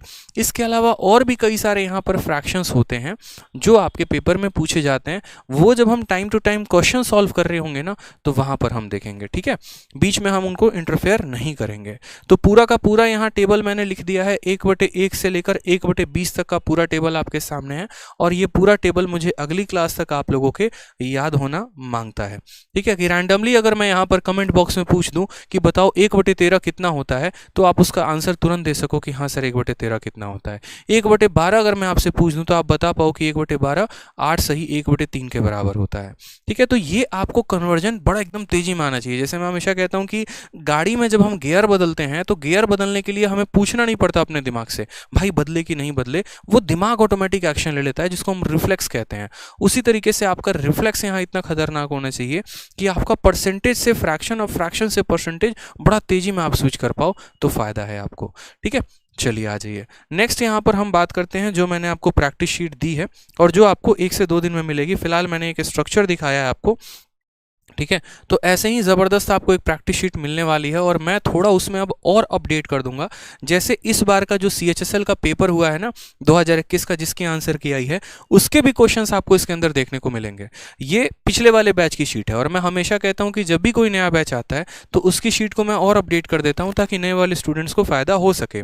तो इस बार के जो CGL 2021 के क्वेश्चन हैं और CHSL के क्वेश्चन है वो भी इसके अंदर इंक्लूड कर देंगे ताकि आपको और ज़्यादा फायदा जो है वो मिल सके और ये थोड़ी सी और अपडेटेड शीट आपको मिल जाए। तो जो सबसे पहला क्वेश्चन है आपके शीट में देखेंगे, जब आपको शीट मिलेगी तो दिखेगा यहाँ पर। सबसे पहला क्वेश्चन से हम शुरुआत करते हैं और इस कैटेगरी का नाम है question based on percentage increase या डिक्रीज इन नंबर, यानी संख्याओं में प्रतिशत बढ़त या घटत। ठीक है, जब किसी संख्या को हम कुछ परसेंट बढ़ा दिए या किसी संख्या को हम कुछ परसेंट घटा दिए तो उसके में कितने परसेंट का चेंज आया, वो हम सभी सवालों को कैसे सॉल्व करेंगे तो वो देखते हैं। ठीक, जैसे सबसे पहला छोटा सा प्यारा सा सवाल से हम शुरुआत करते हैं, फिर धीरे धीरे ऑटोमेटिक हम हाई लेवल पे चलेंगे। सबसे पहला क्वेश्चन आपसे पूछा गया है 2/3 इज व्हाट परसेंट ऑफ 1/3। 2/3 1/3 का कितना परसेंट है? 2/3 1/3 का कितना परसेंट है, हमसे यहाँ पर ये पूछा गया है। बताइए। लव यू भाई, लव यू सभी को। ठीक है, बताइए, बहुत शानदार। आपसे यहाँ कहा गया है कि 2/3 1/3 का कितना परसेंट है। अब मेरे भाई यहाँ पर इस बात को समझना, कभी भी अगर हमें पता करना हो ना कि कौन किसका कितना परसेंट है तो उसको पता करने का एक तरीका होता है। जैसे मैं अगर आपसे यहाँ पर एक बात पूछूं कि जो 5 है वो 7 का कितना परसेंट है, 5 जो है यहाँ पर वो 7 का कितना परसेंट है, मानो मैं यहाँ पूछना चाहता हूँ, तो इसको मैं कैसे सॉल्व करूँगा? तो मैं देखो, जिसके बारे में बात की जा रही है वो ऊपर होता है, जिससे तुलना की जा रही है वो नीचे होता है, और लिखने के बाद क्या करके 100 का गुना करके साइन लगा देते हैं तो आंसर हमारा आ जाता है 500/7%। समझ में आ रहा है बात यहाँ पे? उसी तरीके से यहाँ पर किसके बारे में बात कही गई है तो 2/3 के बारे में, कि 2/3 जो है वो 1/3 का कितना परसेंट है, यानी 1/3 का कितना प्रतिशत 2/3 है। बात किसके बारे में कही गई है? 2/3 के बारे में। तो हम ऊपर किसको रखेंगे? तो हम यहाँ ऊपर 2/3 को रखने वाले हैं। ठीक है, उसके बाद हम इसकी तुलना किससे कर रहे हैं? तो इसकी तुलना हम 1/3 से कर रहे हैं, तो 1/3 को हम कहाँ रखेंगे? तो 1/3 को यहाँ हम नीचे रखेंगे। और परसेंटेज में कन्वर्ट करना है ना, तो हाँ जी, तो परसेंटेज में कन्वर्ट करने के लिए 100 से गुना करके क्या लगा देंगे? प्रतिशत का साइन लगा देंगे मेरे भाई। ठीक है, क्या करेंगे? प्रतिशत का साइन लगा देंगे। अब यहाँ कुछ इस प्रकार का स्ट्रक्चर शायद आपने पहली बार देखा हो। ठीक है, तो पहली बार देखा हो तो इसको कैसे तोड़ा जाता है, इसका भी एक जादू होता है, एक तरीका होता है। जब भी कोई फ्रैक्शन आपका इस फॉर्मेट में आ जाए, और फॉर्मेट क्या हो कि a/b को भाग किया गया है c/d के साथ, यानी एक फ्रैक्शन को एक फ्रैक्शन के साथ भाग किया गया है, तो इसको तोड़ के कैसे लिखते हैं? इसको तोड़ने का एक तरीका होता है, बता रहा हूं, पहली क्लास है, नोट कर लेना, फिर मत पूछना सर, बार बार पूछोगे फिर दिक्कत हो जाएगा। इसमें क्या होता है, सबसे पहली वाली संख्या को सबसे आखिरी वाले के साथ गुना किया जाता है, यानी a को किसके साथ गुना कर दो? तो d के साथ गुना कर दो और उनको ऊपर लिख दो, और जो ये दोनों नालायक बच गए ना, इनको यहाँ बीच में गुना करके नीचे लिख दो। समझ में आ रहा है? सबसे पहला वाला सबसे आखिरी वाले के साथ गुना होता है और वो ऊपर रहता है, और ये दोनों नालायक जो है ये बीच में गुना हो जाके नीचे रह जाते हैं। ठीक है, तो सेम तरीके से यहाँ पर आप यहाँ बोलोगे कि सर देखो, दो तरीके हैं, या तो आप ऐसे कह लो कि इसका डिनोमिनेटर इसका डिनोमिनेटर को काट लेगा, 2 × 100 200% आ जाएगा, या फिर आप इसको ऐसे समझ लो कि सबसे ऊपर वाला सबसे नीचे वाले को गुना करेगा, यानी 2 × हमारा 3 ऊपर आएगा। ठीक है, तो ये हमारा इसके साथ गुना हो गया, जो ऊपर आ गया, जो बच गए वो नीचे आ गए, यानी 1 × 3 आ गए, और इंटू हमारा 100%। ठीक है, यहाँ के लिए तो हम काट देते, लेकिन मानो कुछ ऐसा फ्रैक्शन हो जाता नहीं कटता तो क्या करते, तो पूरा सीखना है बेसिक से एकदम, कोई दिक्कत की बात नहीं है। 2 × 100 कितना हो जाएगा, 200% हो जाएगा। तो यहाँ पर हमारा आंसर कितना आएगा, ऑप्शन नंबर डी जो है वो हमारा करेक्ट आंसर होगा। डी फॉर दिल जले इज द करेक्ट आंसर। अब यहाँ पर इस सवाल का शॉर्ट में आप आंसर दे सकते थे, और शॉर्ट में मात्र एक लाइन में भी आंसर इसका दे सकते थे अगर आपका थोड़ा सा कंसेप्ट क्लियर होता तो, अगर आप इतना भी बेसिक में ना घुसते तो। ठीक है, यहाँ पर सवाल में देखो तो 2/3 के बारे में चर्चा है, और किसके साथ तुलना की गई है, 1/3 के साथ। क्या आप ऐसा नहीं कह सकते थे कि ये वाली संख्या जो है इसका दोगुना है, बताओ इसी का ये दोगुना है कि नहीं है, बताओ, ऐसा भी तो कह सकते थे ना। तो बोलते हैं हाँ सर ऐसा भी तो हो सकता है यहाँ पर कि ये संख्या जो है इसी का दोगुना है। ठीक है, अब जब भी कोई संख्या किसी की दोगुना होती है तो क्या होता है, कोई भी संख्या अपने आप में 100% होती है। जैसे मैं अपने आप में 100% हूँ, कोई एक व्यक्ति आ गया जो मेरा 2 गुना है यानी वो 200% हो गया, कोई ऐसा व्यक्ति आ गया जो मेरा 3 गुना है तो वो 300% हो गया, कोई ऐसा आ गया जो मेरा 4 गुना है तो वो 400% हो गया। तो यहाँ बात 2/3 के बारे में कही गई है जो इसका 2 गुना है, यानी अगर ये संख्या अपने आप में 100% है तो इसका 2 गुना कितना परसेंट होगा, 200%। तो बिना सॉल्व किए आप ऐसे भी टिक कर सकते थे। जैसा कि मैंने आपको शुरू में ही कहा था कि किसी भी सवाल को सॉल्व करने के मैं 2 तरीके बताऊंगा। पहला तो उसका बेसिक तरीका ताकि उससे आपके कंसेप्ट क्लियर हो सके, और दूसरा एक स्मार्ट अप्रोच ताकि आप उन सवालों को समझ सको कि हाँ पेपर में इनको शॉर्ट में कैसे सॉल्व करना था। उदाहरण के तौर पे बोलोगे सर इसमें क्या बड़ी बात हो गई, इतना तो हम कर लेते हैं, तो करते ज़रूर पेपर में, लेकिन अगर कल के दिन ऐसा पूछ लिया जाता कि 1.313 जो है यहाँ पर सेम क्वेश्चन पूछा जाता, और यहाँ पर मैं इसी क्वेश्चंस को डुप्लीकेट कर दे रहा हूँ और सवाल यहाँ मैं बदल दे रहा हूँ। तो देखिए यही सवाल एग्जामिनर बदल के आपके साथ खिलवाड़ कैसे करता है। जैसे मान लीजिए यहाँ पर वो ये नहीं रखता और यहाँ पर 1/3 नहीं रखता सेम तरीके से, और यहाँ पर इसी सवाल को वो क्या पूछ सकता है पेपर में, तो इसी सवाल को थोड़ा पॉइंट लगा के दशमलव में बढ़िया से क्रीम पाउडर लगाकर मेकअप करके क्या क्वेश्चन पूछेगा, तो क्वेश्चन ऐसे पूछ सकता है कि 2 पॉइंट, ठीक है, यहाँ पर आपसे ऐसा बोलेगा कि 2.44 जो है या 2.442 जो है इज व्हाट परसेंट ऑफ, ठीक है, और इज व्हाट परसेंट ऑफ किसके बारे में पूछेगा, तो मानो यहाँ पर इसके बारे में पूछ सकता है कि 2.441 इज व्हाट परसेंट ऑफ 1.221, ठीक है, यानी ये जो संख्या है ना मेरे भाई, ये संख्या इसका कितना परसेंट है। अब अगर दिमाग लगाओगे तो यार इसी का तो ये 2 गुना है ना, देखो 1 का 2 गुना 2 है, 2 का 2 गुना 4 है, 2 का 2 गुना 4 है, 1 का 2 गुना 2 है, यानी इसका ये 2 गुना है। और जब भी कोई संख्या किसी की 2 गुना होती है तो आंसर कितना आएगा, 200% आएगा। ठीक है, तो ये फायदा हो गया जहां पर हमें डिवाइड दशमलव, अगर नॉर्मल तरीके से करते तो क्या करते, आप यहां पर 2.442 को लिखते, फिर नीचे 1.221 को लिखते, फिर 100 से। इतना क्यों करना, आंखें तो देख रही है ना कि हाँ वो इसका 2 गुना है, तो जब अपने आप में वो 100% होगा तो क्या ये 200% नहीं हो जाएगा, बोलो। तो ये छोटी छोटी बातों का यहाँ पर ध्यान रखो।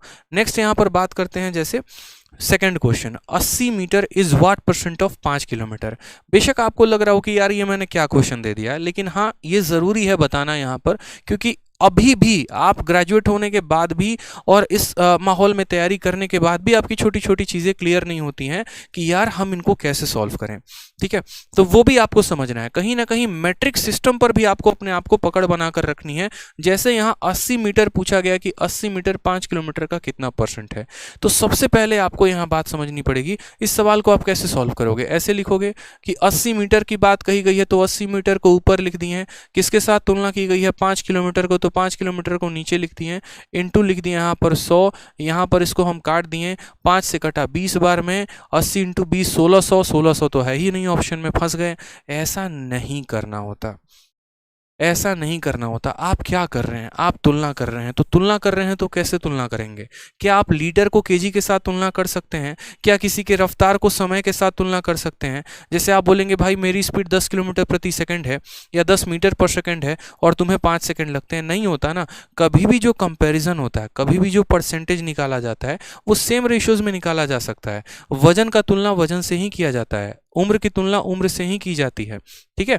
ऐसा नहीं है कि मैं बोलूँ मेरा वजन 50 किलो है, तुम्हारी उम्र 25 तुम्हारा उम्र 25 साल है और हम बैठकर कंपैरिजन कर रहे हैं, नहीं। कभी भी कंपैरिजन होगा तो सेम क्वांटिटी का होगा। यहाँ पर ये क्वांटिटी मीटर में है और ये क्वांटिटी किलोमीटर में है, तो जनाब कंपैरिजन तो हो ही नहीं सकता।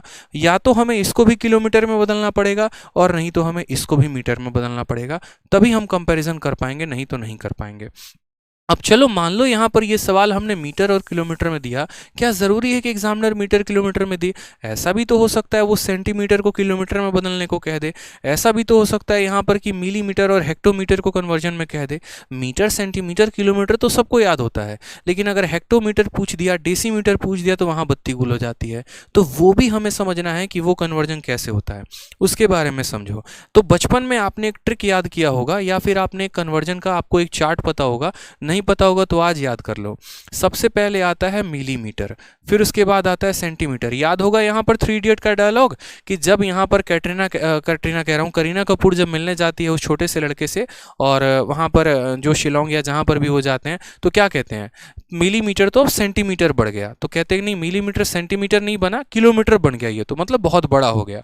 यानी जैसे जैसे हम नीचे जाते जाएंगे वैल्यू हमारी बढ़ती चली जाएगी। सबसे पहले आता है मिलीमीटर, फिर आता है सेंटी, तो मिली, सेंटी, डेसीमीटर, ठीक है, मिली, सेंटी, डेसी और फिर आ जाएगा मीटर, फिर उसके बाद होगा डेका, फिर होगा हमारा हेक्टो, फिर उसके बाद होगा किलोमीटर, ठीक है।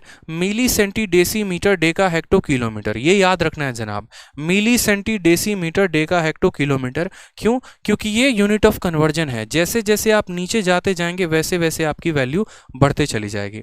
अब इसमें भी हम आपको पूरा मैट्रिक सिस्टम में बताएंगे कि कैसे, अगर मानो कल के दिन मुझे मिलीमीटर को हेक्टोमीटर में कन्वर्ट करना पड़े तो कैसे कन्वर्ट करेंगे, या हेक्टोमीटर को मिलीमीटर में कन्वर्ट करना पड़े तो कैसे करेंगे। जैसे मान लीजिए कि ये एक बिल्डिंग है और इस बिल्डिंग में कई सारे फ्लोर यहाँ पर मौजूद हैं, ठीक है। तो यूं समझ लीजिए यहाँ पर कि सबसे नीचे कौन रहता है। आपको भी पता है कि बिल्डिंग में जब आप रहते हैं तो सबसे नीचे वाले फ्लोर का किराया सबसे ज़्यादा होता है और सबसे टॉप वाले का किराया सबसे कम होता है। यानी नीचे कौन रहता है, तो सबसे ज़्यादा बलवान आदमी, सबसे ज़्यादा पैसे वाला, सबसे ज़्यादा ताकत वाला, पहुँच वाला। तो उसी तरीके से जैसे जैसे हम नीचे बढ़ते चले जाएंगे हमारी वैल्यू बढ़ते चली जाएगी, हमारा पावर बढ़ते चला जाएगा, हमारा रुतबा बढ़ते चला जाएगा। और किराया बिल्डिंग का कैसे बढ़ेगा, तो किराया बिल्डिंग का ऐसे बढ़ेगा, ठीक है। यहाँ पर ये वैल्यू अपने आप के सारे 10 गुना होते चले जाएंगे। यानी यहाँ पर हम ऐसे कह सकें, तो जब हम यहाँ पर गए तो किलोमीटर को अगर आपको मीटर में बदलना है, किलोमीटर को किस में बदलना है, मीटर में बदलना है, तो आप यहाँ पर क्या कर दीजिए 10 से गुना, ठीक है। हेक्टो को अगर आपको डेका में बदलना है तो 10 से गुना। यानी जब आप नीचे से ऊपर जाते चले जाएंगे तो वैल्यू अपने आप का 10 गुना होते चली जाएगी। हर स्टेप पे, हर फ्लोर पे वैल्यू अपने आप का 10 गुना होते चली जाएगी, हर फ्लोर में। यानी जब भी एक बड़ा वैल्यू टूटेगा ना, तो वो यहाँ पर जैसे अगर मैं बात करूँ 1 किलोमीटर टूटेगा तो कितने हेक्टो को निकालेगा, तो 1 किलोमीटर के अंदर 10 हेक्टो होते हैं। 1 हेक्टो के अंदर कितना डेका होता है, 10 डेका होता है। 1 डेका के अंदर कितना मीटर होता है, 10। 1 मीटर के अंदर कितना डेसीमीटर होता है, 10। और 1 डेसीमीटर के अंदर कितना सेंटीमीटर होता है, 10। यानी जब भी आप नीचे से ऊपर की तरफ बढ़ते चले जाएंगे तो आप 10 से मल्टीप्लाई करते चले जाएंगे। और जब आप ऊपर से नीचे की तरफ चले आएंगे ना मेरे भाई, तो ऊपर से नीचे आने का मतलब क्या हो गया, अपने आप को और छोटा करना, और छोटा करना, और छोटा करना। यानी आप डिवाइड बाई 10 करते चले जाएंगे हर स्टेप में, आप डिवाइड बाई 10 करते चले जाएंगे, इस बात का ध्यान रखिए। ऊपर से नीचे आने का मतलब डिवाइड बाई 10, नीचे से ऊपर जाने का मतलब मल्टीप्लाई बाई 10। अब इसमें कन्वर्जन करेंगे तो कैसे करेंगे, इंपॉर्टेंट क्वेश्चन हमारे पास ये उठता है। तो चलिए थोड़ा कुछ वैल्यूज़ को हम कन्वर्ट करके देखते हैं। जैसे मान लीजिए कि मेरी इच्छा हुई कि मैं ये जानना चाहता हूँ कि 1 किलोमीटर के अंदर कितना मीटर होता है, तो मैं यहाँ पर क्या लिखूंगा, मैं यहाँ पर ऐसे लिखूंगा कि 1 किलोमीटर के अंदर यहाँ डैश मीटर होता है, डैश मीटर होता है। कैसे पता, मुझे कहाँ जाना है, मुझे किलोमीटर से मीटर पे जाना है। मुझे कहाँ से कहाँ जाना है, किलोमीटर से मीटर पे। तो मैं देखूंगा मैंने 1 सीढ़ी चढ़ी, 2 सीढ़ी चढ़ी, 3 सीढ़ी, कितने जीरो मुझे मिल गए, 1, 2 और 3। तो बस यहाँ पर हम 3 जीरो लगा देंगे। यानी 1 किलोमीटर के अंदर कितना मीटर होता है, तो 1000 मीटर होता है। 1 किलोमीटर के अंदर कितना होता है, 1000 मीटर होता है। अब मान लो यहाँ पर बच्चे कि मुझे अगर पता करना पड़े कि 1 हेक्टो के अंदर कितने सेंटीमीटर आ सकते हैं, तो मैंने यहाँ पर लिख दिया 1 हेक्टो। मैंने क्या लिख दिया, 1 हेक्टो बराबर डैश सेंटीमीटर। अब मैं यहाँ कन्वर्ट कर रहा हूँ, मैंने को अपने जर्नी शुरुआत करनी है हेक्टो से और मुझे जाना कहाँ पर है, सेंटीमीटर पे। तो मैं हेक्टो से 1 सीढ़ी, 2 सीढ़ी, 3 सीढ़ी 4 सीढ़ी, 4 सीढ़ी का मतलब कितने जीरो लगाना है, तो 4 सीढ़ी का मतलब 1 2 3 और 4 जीरो लगाने हैं, यानी 1 हेक्टो बराबर 10,000 सेंटीमीटर। आप इस यूनिट ऑफ कन्वर्जन को ध्यान रख के किसी भी वैल्यू को किसी में बदल सकते हैं, ठीक है। चलिए कमेंट बॉक्स में जरा एक बार बताइए कि अगर हम आपसे ये पूछें कि एक डेका के अंदर कितने सेंटीमीटर होते हैं, एक डेका के अंदर यहाँ पर कितने सेंटीमीटर होते हैं, तो आप बोलेंगे सर देखो कहाँ जाना है, तो डेका से शुरुआत करनी है, डेका से मीटर पे गए, मीटर से डेसी पे गए, डेसी से सेंटीमीटर, 10 10 10 यानी कुल मिलाकर 3 बार गए तो 3 आ गया। यानी अभी तो आप यहाँ पर ये सीख रहे थे कि जब आप नीचे से ऊपर की तरफ जाएंगे तो कन्वर्जन कैसा होगा। अब थोड़ा सा हम लोग उल्टा सीखते हैं, ठीक है। अब थोड़ा सा उल्टा सीखते हैं और उल्टा सीख के क्या करेंगे, तो उल्टा में अब हम ऊपर से नीचे की तरफ आएंगे। यानी अगर हमें मिलीमीटर को किलोमीटर में बदलना हो तो हम कन्वर्जन कैसे करेंगे, तो वो अब हम देखते हैं। तो सबसे पहले देखिए, मान लीजिए हम शुरुआत करते हैं मिलीमीटर से। हमें यह पता करना है कि 1 मिलीमीटर के अंदर कितने यहाँ पर मीटर हो सकते हैं, 1 मिलीमीटर के अंदर कितने मीटर हो सकते हैं, हमें यह पता करना है। हमने कहा यार देखो, मिली से कहाँ पहुंचे, सेंटी पे, सेंटी से कहाँ पहुंचे, डेसी पे, और डेसी से कहाँ पहुंचे, मीटर पे। यानी यहाँ पर कितने बार भाग करना है 10 से, तो 1 बार 2 बार 3 बार। कितने बार भाग करना है, 3 बार। तो जो अब यहाँ आप गुना कर रहे थे ना, वहीं आप यहां भाग कर दो, 3 जीरो लगा दो बस। यानी हम ये कहेंगे कि 1 मिलीमीटर बराबर 1/1000 मीटर। 1 मिलीमीटर बराबर क्या हो जाएगा, तो 1/1000 मीटर। ठीक है, समझ में आ गया बात यहाँ पे। अभी मैं आपको इसमें भी थोड़ा बेसिक लेकर जाऊंगा और इसमें भी बताऊंगा कि इसको कैसे तोड़ना होता है और दशमलव में कैसे बदलना होता है, क्योंकि बहुत सारे बच्चों को यहाँ पर ये भी दशमलव में कन्वर्ट करना नहीं आता है, वो भी सीखना बहुत जरूरी है। जैसे आइए थोड़ा सा और कन्वर्जन करते हैं। मान लीजिए कि हम सेंटीमीटर से कहाँ जाना चाहते हैं, हेक्टो पे, और हम ये बात करना चाहते हैं कि यार 1 सेंटीमीटर के अंदर कितना हेक्टो होता है, क्या होता है, कितना हेक्टो होता है। अब जैसा कि हमें पता है कि जब हम ऊपर से नीचे की तरफ आएंगे तो हमें भाग करना है, तो सेंटीमीटर पे थे, 1 सीढ़ी गए, 2 सीढ़ी गए, 3 सीढ़ी गए, 4 सीढ़ी गए। कितनी बार गए, 4 बार गए। तो यहाँ पर हमें नीचे कितने जीरो से भाग करना पड़ेगा, तो 4 जीरो से भाग करना पड़ेगा, ऊपर 1 लगाना पड़ेगा। यानी 1 सेंटीमीटर बराबर 1/10,000 हेक्टो। क्लियर है ये बात यहाँ पे। तो जब भी हम नीचे से ऊपर की तरफ जाते हैं गुना करते हैं, ऊपर से नीचे की तरफ आते हैं तो भाग करते हैं। अब इसमें छोटी सी प्रॉब्लम आ जाती है। छोटी सी प्रॉब्लम क्या आ जाती है, अगर मैं आपसे पूछूं कि 1/10 का मान कितना है ये बताओ दशमलव में, तो बहुत बच्चे बता देंगे। 1/100 पूछ लूं तो बता दोगे, 1/1000 पूछ लूं तो बता दोगे, लेकिन अगर मैं 1/10,000 पूछ लूं ना, तो वहां पर पक्का लंका लग ही जाती है। ठीक है, और अभी तो थोड़ा आसान हम आपको दे रहे हैं, लेकिन अगर मानो मैंने आपको 787/2000 पूछ लिया, वहां दिक्कत आती है। तो हम इसको भी सीखेंगे कि असल में इसका बेसिक है क्या। ठीक है, तो ये भी देखो यहाँ पर कि इसको हम बेसिक से कैसे सॉल्व करेंगे। आपको यहाँ पर कुछ नहीं करना। जैसे मानो मैं 1/1000 का केस उठाता हूँ, तो 1/1000 को हम कैसे लिखेंगे, तो यहाँ पर देखो ऊपर वाली संख्या छोटी है और नीचे वाली संख्या बड़ी है। तो ऊपर वाली संख्या अगर नीचे वाली से छोटी है ना, तो सबसे पहले तो यहाँ पर क्या करना है, तो दशमलव लगा देना है। ठीक, अब दशमलव लगाने के बाद क्या करना है, ऊपर कितना अंक है, तो 1 अंक है, तो ये 1 अंक है ना, अपना 1 जीरो को लेके जाएगा, मतलब यहाँ पर ये जीरो इसके साथ शादी कर लेगा, ये बेचारे दोनों सिंगल रह जाएंगे। अब ये दोनों सिंगल रह जाएंगे तो इन दोनों जीरो को यहाँ पर लिख दो और उसके बाद यहाँ 1 को लिख देना, यानी इसका आंसर कितना हो जाएगा, तो 0.001 हमारा आंसर आ जाएगा। ठीक है, 0.001 जो है वो हमारा आंसर आ जाएगा। मानो 1/10 मुझे 10,000 लिखना है, तो मैंने कहा एक जीरो ने 1 के साथ यहाँ शादी कर ली, बेचारे 3 सिंगल मर रहे हैं, तो इस वजह से सबसे पहली बात ऊपर वाली संख्या इससे छोटी है, तो हाँ जी, तो जीरो और दशमलव लगा दिया। अब उसके बाद ये 1 जीरो के स्थान पर ये 1 आ चुका है, कितने बच गए बेचारे सिंगल, 3 बच गए, तो यहाँ पर 3 जीरो को सिंगल लगा दो और यहाँ 1 कर दो, ये आपका करेक्ट आंसर हो जाएगा।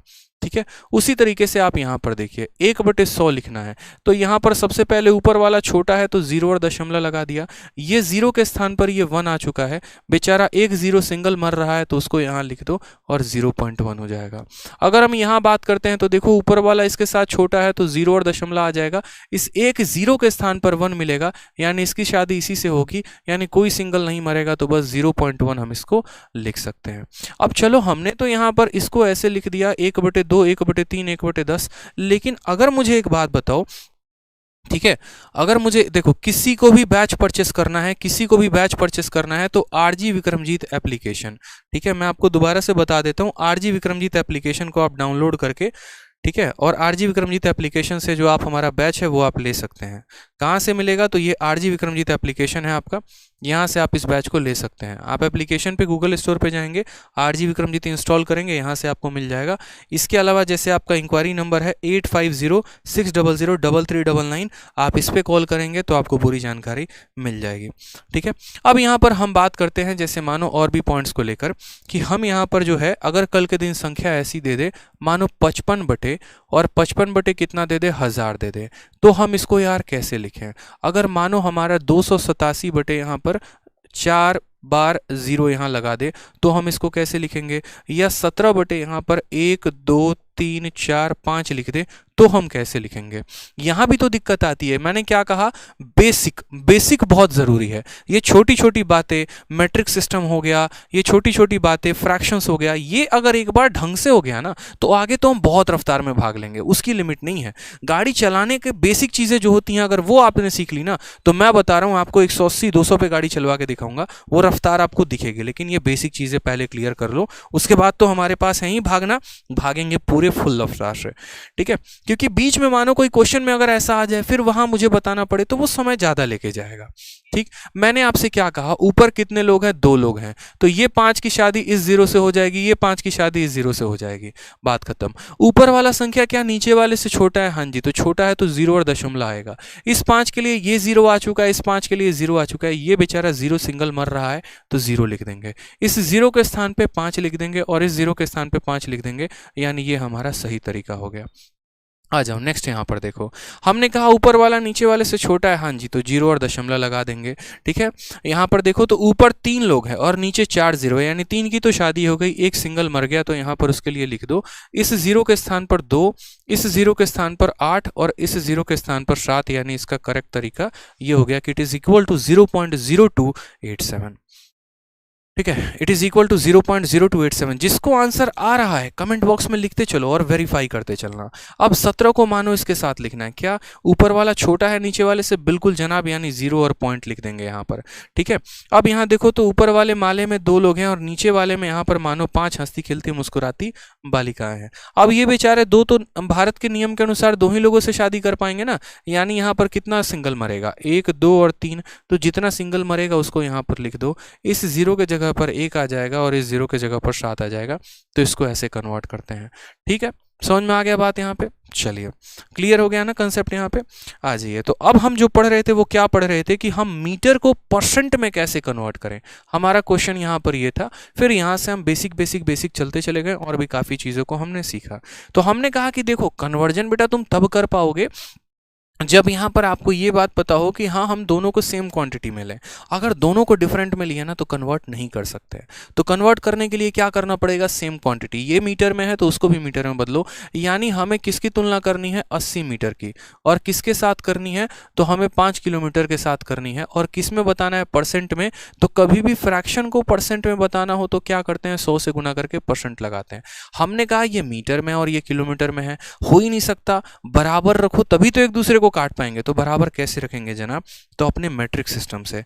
अभी मैट्रिक सिस्टम पढ़ाए थे या नहीं पढ़ाए थे? पढ़ाए थे। आपको किसको बदलना है? किलोमीटर को। किस में बदलना है? मीटर में। तो जरा चलते हैं यहाँ पर इनके पास, भाई साहब के पास। हम कहते हैं सर 1 किलोमीटर के अंदर कितना मीटर होगा? तो किलोमीटर से हेक्टो पर गए, हेक्टो से डेका पर गए, डेका से मीटर पे गए, 10 10 10, यानी 1 किलोमीटर के अंदर कुल मिटाकर कितने मीटर होते हैं?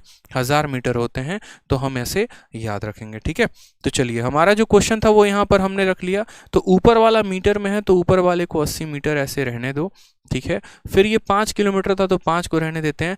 किलोमीटर को मीटर में बदलेंगे, 1 किलोमीटर के अंदर कितना मीटर होता है? 1000। तो यहाँ से हम इसको गुना करके 100 से परसेंट लगा देंगे।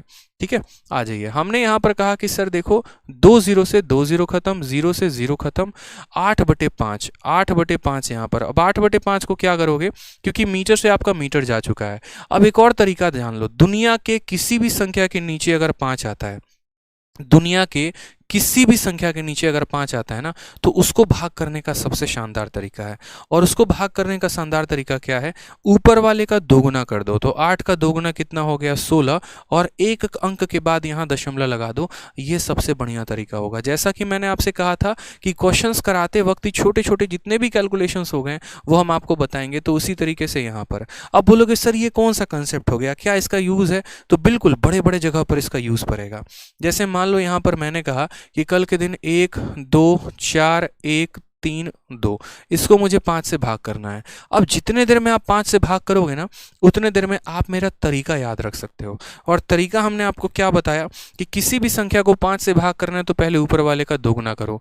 1 का दोगुना 2 हो गया, 2 का दोगुना 4 हो गया, 4 का दोगुना 8 हो गया, 1 का दोगुना 2, 3 का दोगुना 6, 2 का दोगुना 4 कर दिया। तो पहले ऊपर वाले का दोगुना कर दिया ना। अब एक संख्या छोड़ के दशमलव लगा दो, ये सीधा आंसर आएगा। एक बच्चा बेचारा डिवाइड करके आंसर लेके आएगा, दूसरा आप शॉर्ट तरीके से आंसर लेकर आ गए। समझ में आ रहा है बात? यहाँ पे बड़ी बड़ी संख्याओं को अगर आपको 5 से भाग करना है तो इसका दोगुना करके दशमलव लगा दो, बात खत्म। जैसे एक और एग्जांपल लेके चलते हैं, थोड़ा आप लोग मुझे कमेंट बॉक्स में बताना। 3 2 1 4 2 3 1 4, और मानो इसको मुझे भाग करना है किसके साथ? 5 के साथ। मैं कैसे करूंगा और मेरा आंसर क्या आएगा? बड़ी संख्या मैंने दी है आपको और मैंने कहा इसको 5 से भाग करके दिखाओ। तो कभी भी यहाँ पर किसी भी संख्या को 5 से भाग करना है तो बोलेंगे गुरुदेव कुछ मत करिए, बस दोगुना करिए। दोगुना कैसे करेंगे जनाब? 4 का दोगुना 8 होता है, 1 का दोगुना 2, 3 का 6, 2 का 4, 4 का 8, 1 का 2, 2 का 4, 3 का 6 लिख दिया, और एक संख्या छोड़ के दशमलव लगा दो, यानी ये हमारा करेक्ट आंसर आ जाएगा। बात खत्म यहाँ पे, समझे? ठीक। तो सेम तरीके से यहाँ 8 का दोगुना 16 होता है, दशमलव छोड़ दिया, यानी 1.6% is the correct answer. Option number C. चलो इंस्पेक्टर बने। क्या बात है, बहुत शानदार। मजा आ रहा है? एक बार कमेंट बॉक्स में बताओ मजा आ रहा है एकदम? ठीक है, सही समझ में आ रहा है? कोई दिक्कत की बात यहाँ पे, कोई परेशानी की बात? जल्दी से एक बार कमेंट बॉक्स में बताइए। ठीक है, चलिए अब क्वेश्चन नंबर 3 को हम थोड़ा स्किप करेंगे, इसको हम कल करेंगे। क्वेश्चन नंबर 4 को भी हम नेक्स्ट क्लास में करेंगे। हम यहाँ से करते हैं क्वेश्चन नंबर 5 से। ठीक है, 5 भी नेक्स्ट क्लास में। यहाँ से क्वेश्चन नंबर 6 से बहुत ही आसान क्वेश्चन मैं आपके सामने पूछ रहा हूँ। ठीक है, मज़ा ही मज़ा है। क्या बात है, मज़ा ही मज़ा है। माटी माटी उड़ा दिए। चलो, तो वीडियो को लाइक और शेयर करते रहो यार, ये गलती नहीं होनी चाहिए। देखो, लाइक और शेयर में कमी नहीं रहनी चाहिए भाई। ठीक है, अगर मैं इतनी बेसिक तरीके से जाके आपके गणित को सुधारने में मैं आपके लिए इतनी ज़्यादा मदद कर रहा हूँ, तो कम से कम आप अपने लिए तो इतना कर सकते हैं कि इस वीडियो को शेयर करिए ताकि हमारा मोटिवेशन बढ़े। लाइक करें, आप इस कोर्स के बारे में दूसरों को बताएं कि भैया सच में चैंपियंस ऐसे नहीं बनते, चैंपियंस मैथ्स को पढ़कर बनते हैं।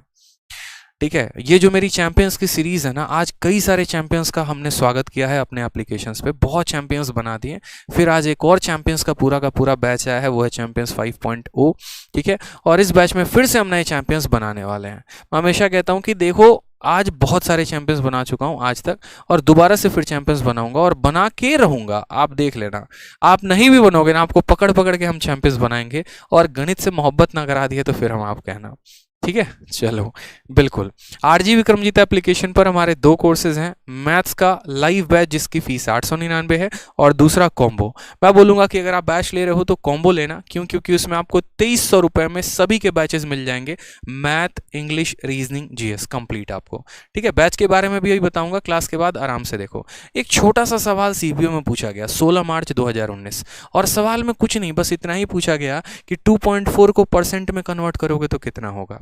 अब मुझे बताओ, मैंने यार पहला डेफिनेशन ही आपको दिया था कि कभी भी किसी भी संख्या को परसेंट में बदलने के लिए क्या करते हैं? 100 से गुना करके परसेंट का साइन लगाते हैं। पहला डेफिनेशन ही तो मेरा परसेंट को शुरुआत करते वक्त यही था, और उस डेफिनेशन पर ही सीपीओ में क्वेश्चन पूछा है कि अगर आप 2.4 को कन्वर्ट करोगे परसेंटेज में तो क्या होगा?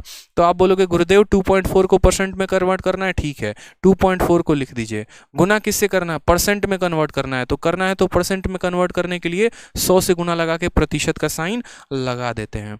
जब हम इस दशमलव को हटाएंगे तो नीचे कितना आ जाएगा? 10 का है, दशमलव के बाद एक स्थान है तो एक ही जीरो आएगा। ठीक है, एक व्यक्ति था, एक ही जीरो आएगा, 2 है तो 2 जीरो आएगा। ठीक, ये जीरो इसको खत्म कर दिया। 24 × 10 कितना हो गया? तो बोलेंगे सर 240%। ऑप्शन तो कई सारे थे, लेकिन सही उत्तर एक ही था, और वो था सी फॉर कटप्पा। ठीक है, चलिए अगला सवाल पे ज़रा आते हैं और अगला सवाल हम देखते हैं। जितने क्वेश्चंस मैं आपको छोड़ा हूँ वो सारे क्वेश्चंस कराऊंगा, परेशान नहीं होना है। आ जाइए, मैंने कहा ना धीरे धीरे लेवल बढ़ाते चलेंगे, अचानक से लेवल बढ़ाएंगे तो कष्ट आप ही को होगा, हमें नहीं। क्वेश्चन नंबर 8 देखिए, आराम से हम टाइप वाइज भी कवर कर रहे हैं, लेवल वाइज भी कवर करेंगे। 8 नंबर सवाल, 26% of A is 832, what is 31% of A. यदि ए का 26% 832 है ना, तो ए का 31% का मान कितना होगा। अब इस सवाल को करने के कई सारे तरीके हैं, ठीक है, कई सारे तरीके हैं, लेकिन मैं आपको बोलूंगा कि आप उन तरीकों को अप्लाई करो जिनसे आपका समय बच सके और आप अपने लिए ज़्यादा फायदा उठा सको। यहाँ पर क्या कहा गया है कि ए का 26% इतने के बराबर है, तो इसी ए का 31% कितने के बराबर होगा। इसी ए का 31%, देखो अब मानो पता है क्या होगा। सॉल्व करने का तरीका बेसिक, अगर निहायती किताबों में ढूंढोगे जहां पर एकदम परिभाषा दी गई होगी ऐसे, ठीक है, 26% ऑफ ए बराबर 832 ऐसे, ठीक। फिर उसके बाद यहाँ पर आपको बोलेगा 26% को 26/100 ऑफ यहाँ पर ए बराबर कितना हो जाएगा 832। फिर उसके बाद यहाँ पर ए की वैल्यू कितनी आएगी, तो 832 इंटू 100/26, ठीक है। और यहाँ पर हम इसको फिर काटेंगे, 26 से काटेंगे तो कितनी बार में, ऐसे काटते हो आप लोग, 2 से 13 बार में काटेंगे, फिर 2 से 4 बार में, फिर एक बार में 6 बार में, फिर 13 से काटेंगे, 13 का 3 गुना 39 हो गया। फिर उसके बाद यहाँ 26 हो गया 2 बार में, तो फिर ए की वैल्यू निकालते हो तो ए की वैल्यू कितना आता है 3200। फिर उसके बाद उसका 31% निकालते हो, फिर 31% कैसे निकालोगे यहाँ पर, तो 31% ऑफ ए निकालना है। यानी हमें पता है क्या करना है, हमें यहाँ पर 31/100 इंटू यहाँ पर ए का मान कितना आया 3200। अब यहाँ पर फिर आप 0 से 0 को गुना करते हो, फिर वैल्यू आपकी कितनी आती है, तो 31 इंटू 32 आती है। फिर आप ऐसे गुना करते हो, अच्छा 32 को 31 के साथ गुना करना है, तो ऐसे करेंगे 1 इंटू 2 2, 1 इंटू 3 3, 3 इंटू 2 6, 3 इंटू 3 9। ये आपका तरीका मैं बता रहा हूँ, अपना नहीं बता रहा, तब जाकर आपका आंसर आता है अच्छा 992। अब यहाँ पर मेरे भाई बताओ, सबसे पहला पीपीटी जो मैंने कराया, पीपीटी में पहला शब्द ही क्या लिखा था, अगर ध्यान ना हो तो मैंने आपको ये बात लिखी थी, मैंने सोच समझ के आज की पीपीटी बनाई थी और मैंने ज़्यादा शब्द इसमें कहे ही नहीं थे, क्योंकि मुझे काफ़ी लिमिटेड बातों में और मुझे अपनी बात को आपको तक समझाना था। और मैं अभी भी अगर आपको दिखा दूँ यहाँ पे, तो मैंने एक ही छोटी सी बात समझाई थी, और वो क्या समझाई थी, मेरे हर एक शब्द को ध्यान रखना। आज आपको वो बातें समझ में नहीं आएंगी, लेकिन कुछ समय के बाद मेरी बातें आपको ज़रूर लगेगी कि हाँ मैं कह क्या रहा था और यहाँ पर उसके मतलब क्या थे। मैंने आपको सबसे पहला पॉइंट क्या कहा था, सबसे पहला पॉइंट मैंने आपको कहा था कि सिलेबस को 100% कंप्लीट करना है। और दूसरा मैंने क्या कहा था, सिलेबस कंप्लीट करना है लेकिन स्मार्ट अप्रोच से, ना कि बेसिक मेथड से। क्यों, क्योंकि भाई साहब मेरे पहले तो आदमी सीखता इसको 1 साल में है और फिर भुलाने में 1 साल लगाता है। अब जो ये सवाल आया, और ऐसा नहीं है कि मैं आपको ये बताना चाह रहा हूँ कि आप गलत है सही हैं, असल में मैं कई बच्चों के यहाँ पर जब वो आते हैं ना मुझसे मिलने ऑफलाइन कोचिंग्स में, जैसे कोई आजमगढ़ में पढ़ रहा है, कोई जिंद में पढ़ रहा है, हरियाणा में, कोई कहीं कहीं से आता है, उनके कॉपी में भी यही तरीका लिखा होता है। अब यार बच्चा सीखेगा यहीं 1 साल में, तो वो बेचारा करेगा क्या, सीधा सा हिसाब किताब है, इतना करना नहीं था, दुनिया चांद तक पहुंच चुकी है और हम यहाँ पर ससुरा ये बेसिक मेथड सीख के अपना जीवन खराब कर रहे हैं, और 2 साल नौकरी करने के बाद फिर सोचते हैं यहाँ पर 2 साल पढ़ाई करने के बाद सिलेक्शन का नहीं हो रहा है। अरे घटिया और बकवास मेथड था ये कोई मेथड होता है, ये मेथड नहीं होता। नॉर्मल तरीके से हम यहाँ बोलेंगे, जैसे मानो बोला गया है कि ए का 26% 832 है, तो हम यहाँ पर सबसे पहले देखो, अरिथमेटिक में हमेशा ध्यान रखना, ठीक है। हाँ यस सर यहीं करती हूँ, मुझे पता है निकिता द्विवेदी यहीं होता ही है, मुझे पता है कि लोग यहीं करते ही हैं, ठीक है, लेकिन आपको ऐसे नहीं करना, आपको समझना है, ठीक है। हम क्या कहेंगे, अरिथमेटिक में देखो 2 चीज़ों पर फोकस करना, कि दिया क्या है और पता क्या करना है, ठीक। तो यहाँ दिया क्या है, तो यहाँ पर वैल्यू दी गई है 832, तो सबसे पहले इस 832 को ऊपर लिखो, जो दिया गया होता है वो हमेशा ऊपर होता है, ठीक है। अब ये मेरे भाई क्या है, तो ये ए का 26% है, यानी जिसकी ये वैल्यू है ना वो नीचे होता है। अगर ये 26% का वैल्यू है तो 26% नीचे होगा, अगर ये 50% का वैल्यू है तो 50% नीचे होगा, जिसका ये वैल्यू होता है वो नीचे होता है। और हमें पता क्या करना है, तो हमें 31% पता करना है। पता क्या करना है, 31%। जो पता करना होता है ना उसको हम यहाँ पर ऊपर लिखते हैं, 31% ऐसे ऊपर लिखते हैं। जो दिया गया होता है वो नीचे, और जो पता करना होता है उसको ऊपर हम क्या करते हैं, गुना करते हैं। हमने कहा ये परसेंटेज इस परसेंटेज को खा पी के खत्म कर देगा, ठीक है। अब यहाँ सीधा 26 का गुना लगाओ, क्या 26 का गुना नहीं लगा सकते हो, 25 का 3 गुना 75 होता है तो 26 का 3 गुना 78 हो जाएगा, बात खत्म। सीधा 26 से काटो, 26 से काटोगे तो 3 बार में आ जाएगा 78, 5 बचेगा, 5 और 2 52 और 26 का 2 गुना 52। अब यहाँ भी कष्ट होगा तुमको कि 32 को 31 के साथ कैसे गुना करें। अरे यार ऐसे तो कम से कम मत ही करो ना, भगवान माफ नहीं करेगा, बता रहा हूं मैं यहाँ पे। जो ऐसे ऐसे करता है ना 1 इंटू 2, 1 इंटू 3, 3 इंटू, भगवान माफ नहीं करने वाला, समझ में आ जाओ बात। जो तुम्हारा वो इंतजार कर रही है ना, चली जाएगी यूपीएससी वाले के साथ, फिर बैठ के सोचते रहना कि मेरी नहीं हुई, ठीक है, क्योंकि तुम तरीका ही ऐसा लगा रहे हो यार। ऑफिसर बनने वाले हो, कल के दिन इनकम टैक्स इंस्पेक्टर बन जाओगे, कहीं पर छापा मारोगे, तुमको अपना परसेंटेज कैलकुलेट करना होगा, और यही तरीका तुम्हारा रहा 32 इंटू 31, तो तुम्हारा पार्टनर तुमको धोखा दे देगा। तो परसेंटेज इसलिए नहीं सीखते हैं क्योंकि सीजल निकालना, परसेंटेज इस वजह से भी सीखते हैं क्योंकि बाद में जब आप ईडी डिपार्टमेंट में जाओगे, एक्साइज में जाओगे या फिर कहीं पर जाओगे, तो आप भी तो वहाँ कैलकुलेट करोगे ना, हाँ भैया हमारा कितना बना, जरा ये भी तो बताओ, ठीक है। तो वहाँ भी परसेंटेज का बहुत तगड़ा यूज होता है। आप सीधा सीधा उठाओ यार, कोई दिक्कत की बात नहीं। आपको जब भी किसी 2 अंकों को 2 अंकों के साथ गुना करना है, मानो 32 को 31 के साथ, क्या करोगे, या इस पूरे 32 को उठा लो, पकड़ लो इसको, बोलो तेरे को छोड़ेंगे नहीं। यहाँ पे 32 को पहले 1 के साथ गुना करो, तो 32 को 1 के साथ गुना करोगे तो 32 ही तो आएगा, तो 32 आएगा, तो 32 का 2 लिख दो और हाथ में अपने 3 रखो, सिर्फ 1 अंक लिख दो, बाकी जितने भी आए वो मन में रख लेना। 32 का 3 गुना, 32 का 3 गुना कितना होता है, 96। कैसे पता चला, 30 का 3 गुना 90 और 2 का 3 गुना 6 यानी 96। 96 में यहाँ जो कैरी रखा था ना उसको जोड़ दो, तो 96 और 3 कितना हो जाएगा, 99, यानी लो भैया तुम्हारा 992 आ चुका है। अगर हम यहाँ यूनिट डिजिट के आधार पर बोलते तो आंसर सेकंडों में हम टिक करवा देते आपसे कि देखो 1 को 2 से गुना करने पर 2 ही आता है और एक ही ऑप्शन में 2 है, लेकिन फिर वो हम गुना आपको नहीं सिखा पाते हैं। और हम क्या चाह रहे थे कि हम आपको वो गुना भी सिखा सकें और साथ में यहाँ पर उसका आंसर भी बता सकें। तो 32 को 31 से कैसे गुना किया पता चला। आप ऐसा भी कर सकते थे कि इस 31 को उठाते, 31 का 2 गुना 62 होता है, तो 62 का 2 लिख दिया, हाथ में 6। 31 का 3 गुना 93 होता है, 93 और 6 99 होता है 992। इसलिए मैंने कहा मैं कैलकुलेशंस की वीडियोस अलग से नहीं दूंगा, जहां जरूरत पड़ेगी कैलकुलेशन को कैलकुलेट करके बताएंगे वहां कि हाँ करना कैसे होता है। जैसे कल के दिन यहां पर मानो कि कोई बड़ी सी संख्या को बड़ी सी संख्या के साथ गुना करना पड़ जाए, 113 को यहां मानो 112 के साथ गुना करना पड़ जाए, कैसे करोगे, डर जाओगे, मर जाओगे यहाँ पे, बोलो हैं कि ऐसे गुना करोगे बैठ के 113 इंटू 112। अरे सीधा उठाओ ना मेरे भाई, यहाँ पे तुमको दिक्कत क्या है। 113 को पूरा का पूरा उठाओ, इसे 113 को पहले 2 से गुना करो, तो 100 का 2 गुना 200 होता है, 13 का 2 गुना 26 होता है, यानी कितना आएगा, तो 113 का 2 गुना 226 आएगा। 226 का खाली 6 लिख दो यहाँ पे और 22 अपने हाथ में रखना, बात खत्म। फिर 113 को 1 के साथ गुना करोगे 113 आएगा, और उस 113 में 22 यहाँ जोड़ दो, 3 2 5 2 1 3 और ये 135 आएगा। 135 का 5 लिखो, 13 हाथ में रहेगा, कितना हाथ में रहेगा, 13। फिर 113 का 1 गुना कितना हो जाएगा, 113, और 113 में 113 को जोड़ दोगे तो कितना हो जाएगा, 126, यानी करेक्ट आंसर 12656 टिक्स आ जाएगा। ऐसे करना है जनाब, ठीक है। तो परसेंटेज को एकदम निचोड़ के हम लोग रखेंगे आज की क्लास में, मुझे लगता है इतना काफ़ी है, और धीरे धीरे धीरे धीरे सारे क्वेश्चन जितने भी हमारे बाकी हैं उनको हम बहुत शानदार तरीके से करते चलेंगे। तो ये जो आपका डेमो चल रहा था ये किस बैच का चल रहा था, तो ये फॉर यू काइंड ये हम बता दें तो ये आपका आज से हमारा आरजी विक्रमजीत एप्लीकेशन पर आया है नया बैच, और ये उस बैच में चैंपियंस 5.0 इस बैच की ये पहली क्लास थी। कल हमारी दूसरी क्लास होगी जो कि फ्री रहेगी आपके लिए यूट्यूब पर, और फिर तीसरी क्लास होगी। लेकिन जो पीडीएफ है वो एप्लीकेशन पर ही मिलेगा, जो बच्चे बैच एनरोल करेंगे उन्हीं को मिलेगा, ठीक है। तो एप्लीकेशन पर आपका ये बैच है, और ये बैच कहाँ है, तो आरजी विक्रमजीत एप्लीकेशन पर। जिन भी बच्चों को मेरा क्लास अच्छा लगा कमेंट में ज़रूर बताना कि क्लास आपको कैसा लगा, क्या आपने परसेंटेज को बिल्कुल बेसिक से सीखा, क्योंकि पहली बार मैं YouTube पर इतने बेसिक से पढ़ा रहा हूँ, ठीक है। और मैं बताना भी चाहता था बच्चों को कि देखो यार एप्लीकेशन पे जब हम ये बात कहते हैं ना कि हम बहुत शून्य से आपको बहुत ऊपर तक लेकर जाएंगे, तो यानी उसका मतलब होता है कि मैं सच में बाकी जीरो से बहुत शुरू करूंगा और मैं आपको बहुत ऊपर तक लेके जाऊंगा।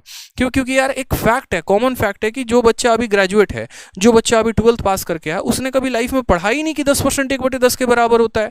उसको क्या पता, इनफैक्ट जब हमने भी तैयारी शुरू की थी तो हमें भी नहीं पता था। तो वहीं से सीखेंगे तब तो आगे बढ़ेंगे ना। अगर ग्राउंड लेवल पर चीज़ें काफ़ी अच्छी हो गई तो मेरे भाई ऊपर तो बहुत कहानी मज़ेदार होती चली जाएगी। इसीलिए अगर आप इससे इंटरेस्टेड हैं बैच में, अगर आप चाह रहे हैं कि आप एकदम गणित को बेसिक से लेकर हाई लेवल तक सीखें, तो आप इस बैच में एनरोलमेंट ज़रूर करें। आज से ये नया बैच आया है, ठीक है।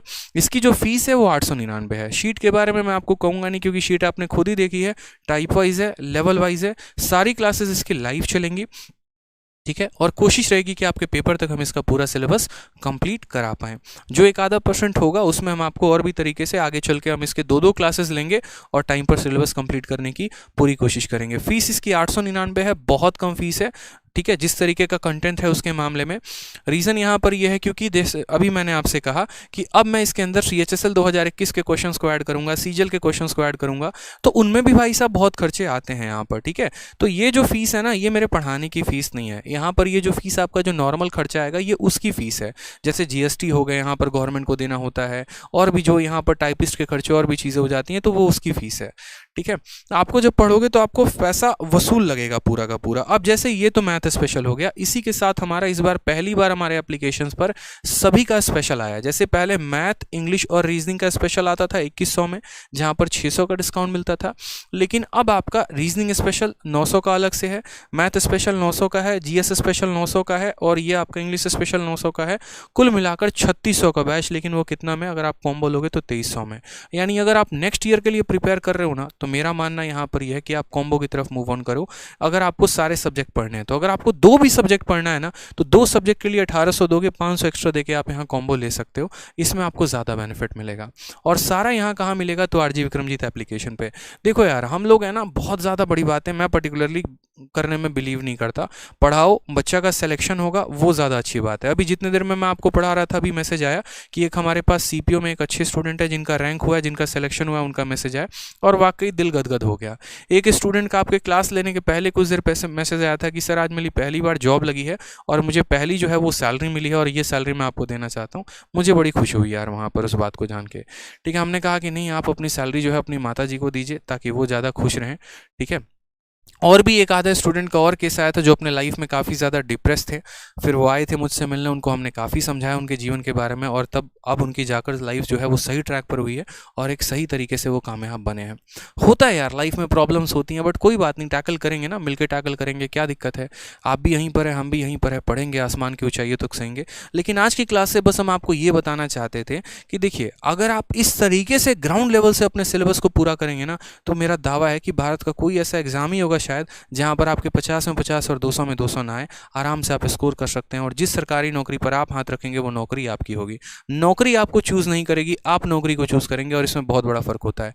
एक होता है कि बस भैया लगवा दो नौकरी, ठीक है, और दूसरा होता है कि नहीं, हम जो चाहेंगे वो मिलेगा। जैसे हमने चाहा हमें एक्साइज इंस्पेक्टर चाहिए, तो हमें मिला भी वहीं। हमें मजबूरी में डिसीजन नहीं लिया, हमने आपको दिखाया था ना कि हमने पहला पोस्ट ही B23 भरा था और हमें B23 मिला, क्योंकि वो मेरे माइंड में क्लियर था। और यही चीज़ हम चाहते हैं कि आप जिस नौकरी को चाहो ना, आपको वही नौकरी मिले। नौकरी कहा है, कुछ और नहीं कहा है, ठीक है। ध्यान रखना। क्लास कैसी लगी कमेंट में ज़रूर बताना, ठीक है। और बाकी मिलते हैं कल वापस से 8:30 की क्लास में। PDF आपको मिल जाएगी, एप्लीकेशंस पर अपडेट हो जाएंगे, और जब पूरा चैप्टर खत्म हो जाएगा तो उसके बाद आपको इसके क्लास नोट्स भी मिल जाएंगे। आज के लिए इतना ही मेरे भाई, खुश रहो, मस्त रहो। RG विक्रमजीत एप्लीकेशन डाउनलोड करो और बैच में एनरोल करो। धन्यवाद।